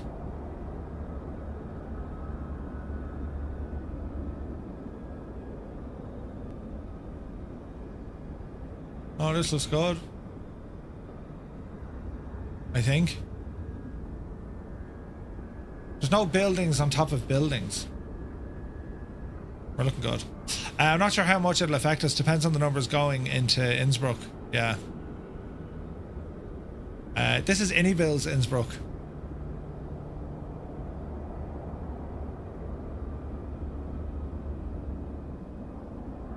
There's a cracker. You still have the Orbex one. The Innsbruck's one is a cracker. It's very good. Very, very nice scenery. And there's a Skoda here somewhere as well. I remember they told me, Murphy had... There, look! Natalia! That's an Audi. Where's the Skoda? There's a Skoda. There it is. Yes. Brilliant. Hey, Derek is here. Good to see you. The handcrafted one isn't bad. No, I do like the Innsbruck's one. Performance is good here as well, but it's a cracker of an airport look. Beautiful.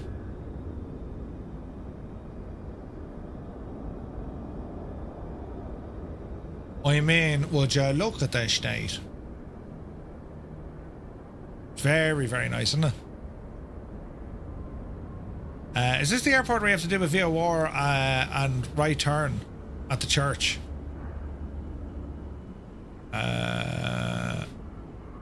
Yes, I think it is. We have a ski lift. Did the model that? Yeah, they did.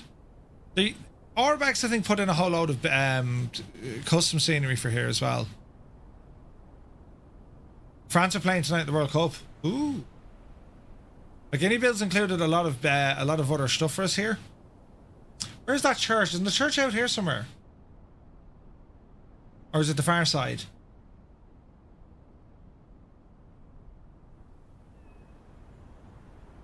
You're flying a FedEx 737 between Vegas and Dulles. Ooh, nice. Yeah, Dougal, I think so. I think so. I've no issues here at all.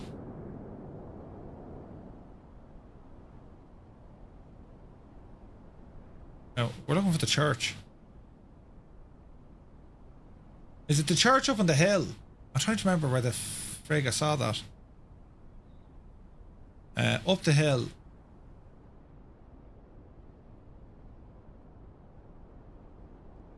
Let me see. You come in this neck of the woods. And if you get to the... It's not over Who's here. in charge? You haven't a clue what you're doing. I. It's I. Is it the church on the left or the right? Left from the airport from 2-6. The church is small, but the turn is. On the left, looking from 2-6. Looking from 2-6. So it's on our left hand side from 2-6. It's over here somewhere, so.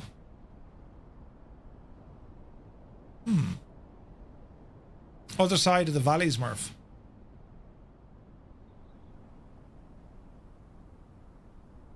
Okay. 'tis over here somewhere anyway.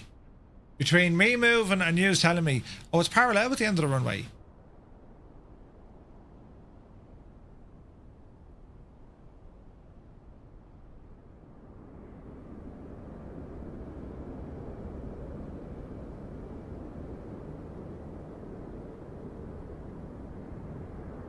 I've stopped. It's on the ridge.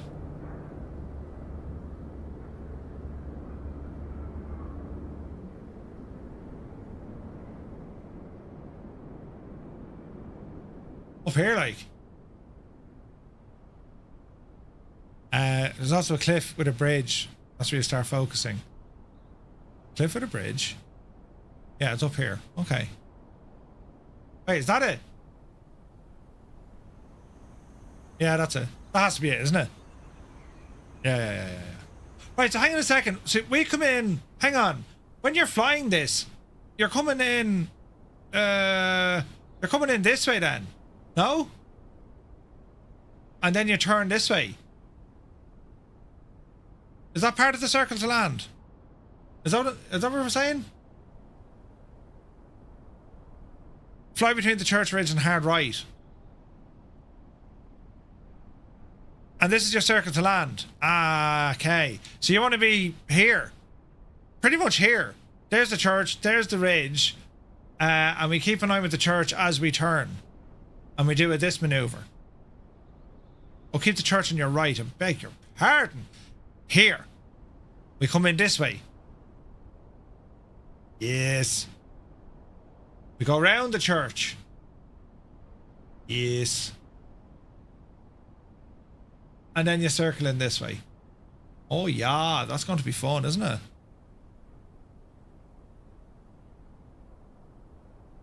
I'd say we could do that. Let's pick up my landmarks before you come in. So, the ski slope is the #1 landmark. You're going to see that from a friggin' mile away.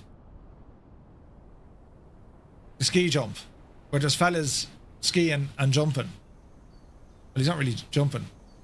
Yeah, good man yourself, #6. Oh, he's #4. And we'll have someone else now as well. Right? So we'll come in this way. And we're saying... And we can actually see the church from here, which is great. The LOD on the church is fantastic, look. Right? The valley after the church, fly down that. Gotcha. So we'll ramble in this way. So there's the ski jump. Right? There's a bit of a bridge in front of us. That's grand. Stay going. We're rambling in. There's a little lake.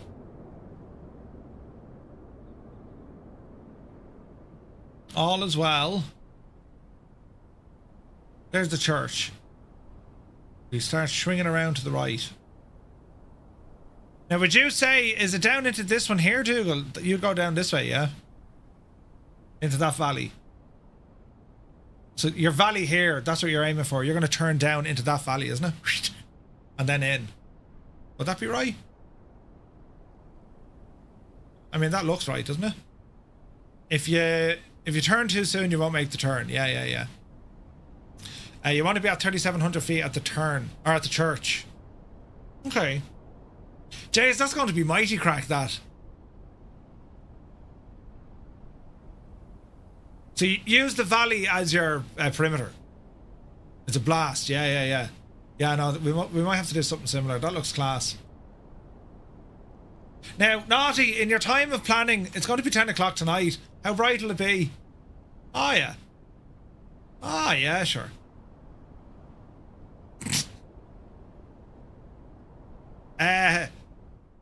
Right. Didn't plan this one well. It's a nighttime arrival into Innsbruck. Good luck seeing the church now. Where's the second church gone?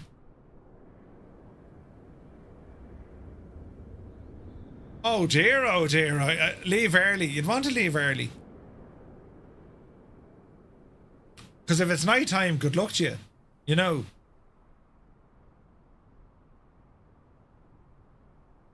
Eek. You'll be adjusting the time for the arrival. Will that upset the weather?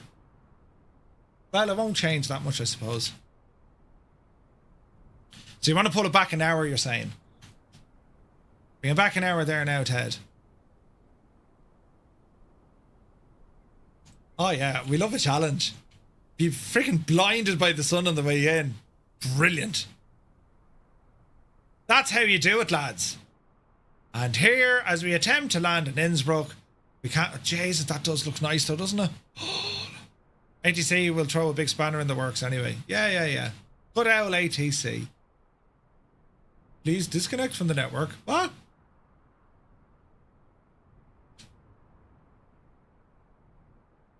Yeah. We'll see how we go tonight. As I said, I'm planning to fly this on VATSIM. If it's a shit show, I'll use same tensions. But I want to try and fly this on VATSIM if I can. But if they tell me to wait for like 2 hours, no. Do you know? Although we'll see. Right.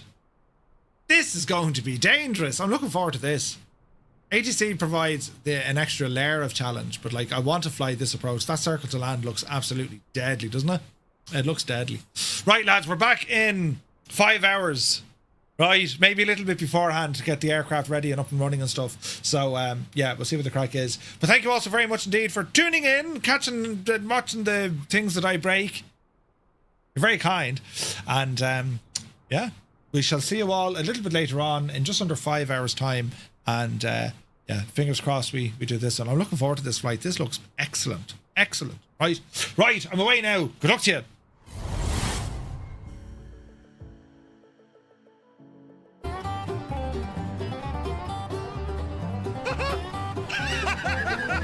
Did you see what happened to Matty Lonesome?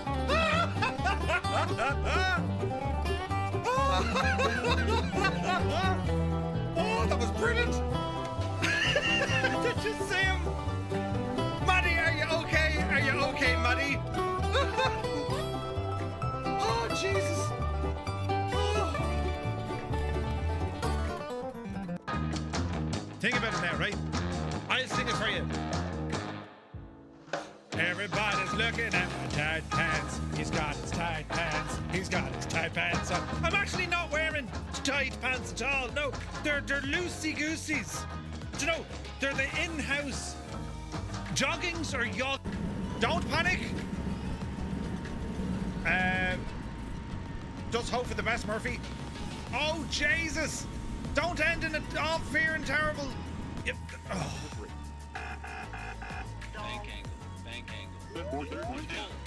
Shh. Time to turn. And we'll start advancing that mixture back in here now shortly. Come on, Pop. Sink rate. You're alright. Sink rate. Yeah. Up. Sink rate. Give us a bit of air in the nose there. Nearly. Come on, Betsy, you can do it. We need the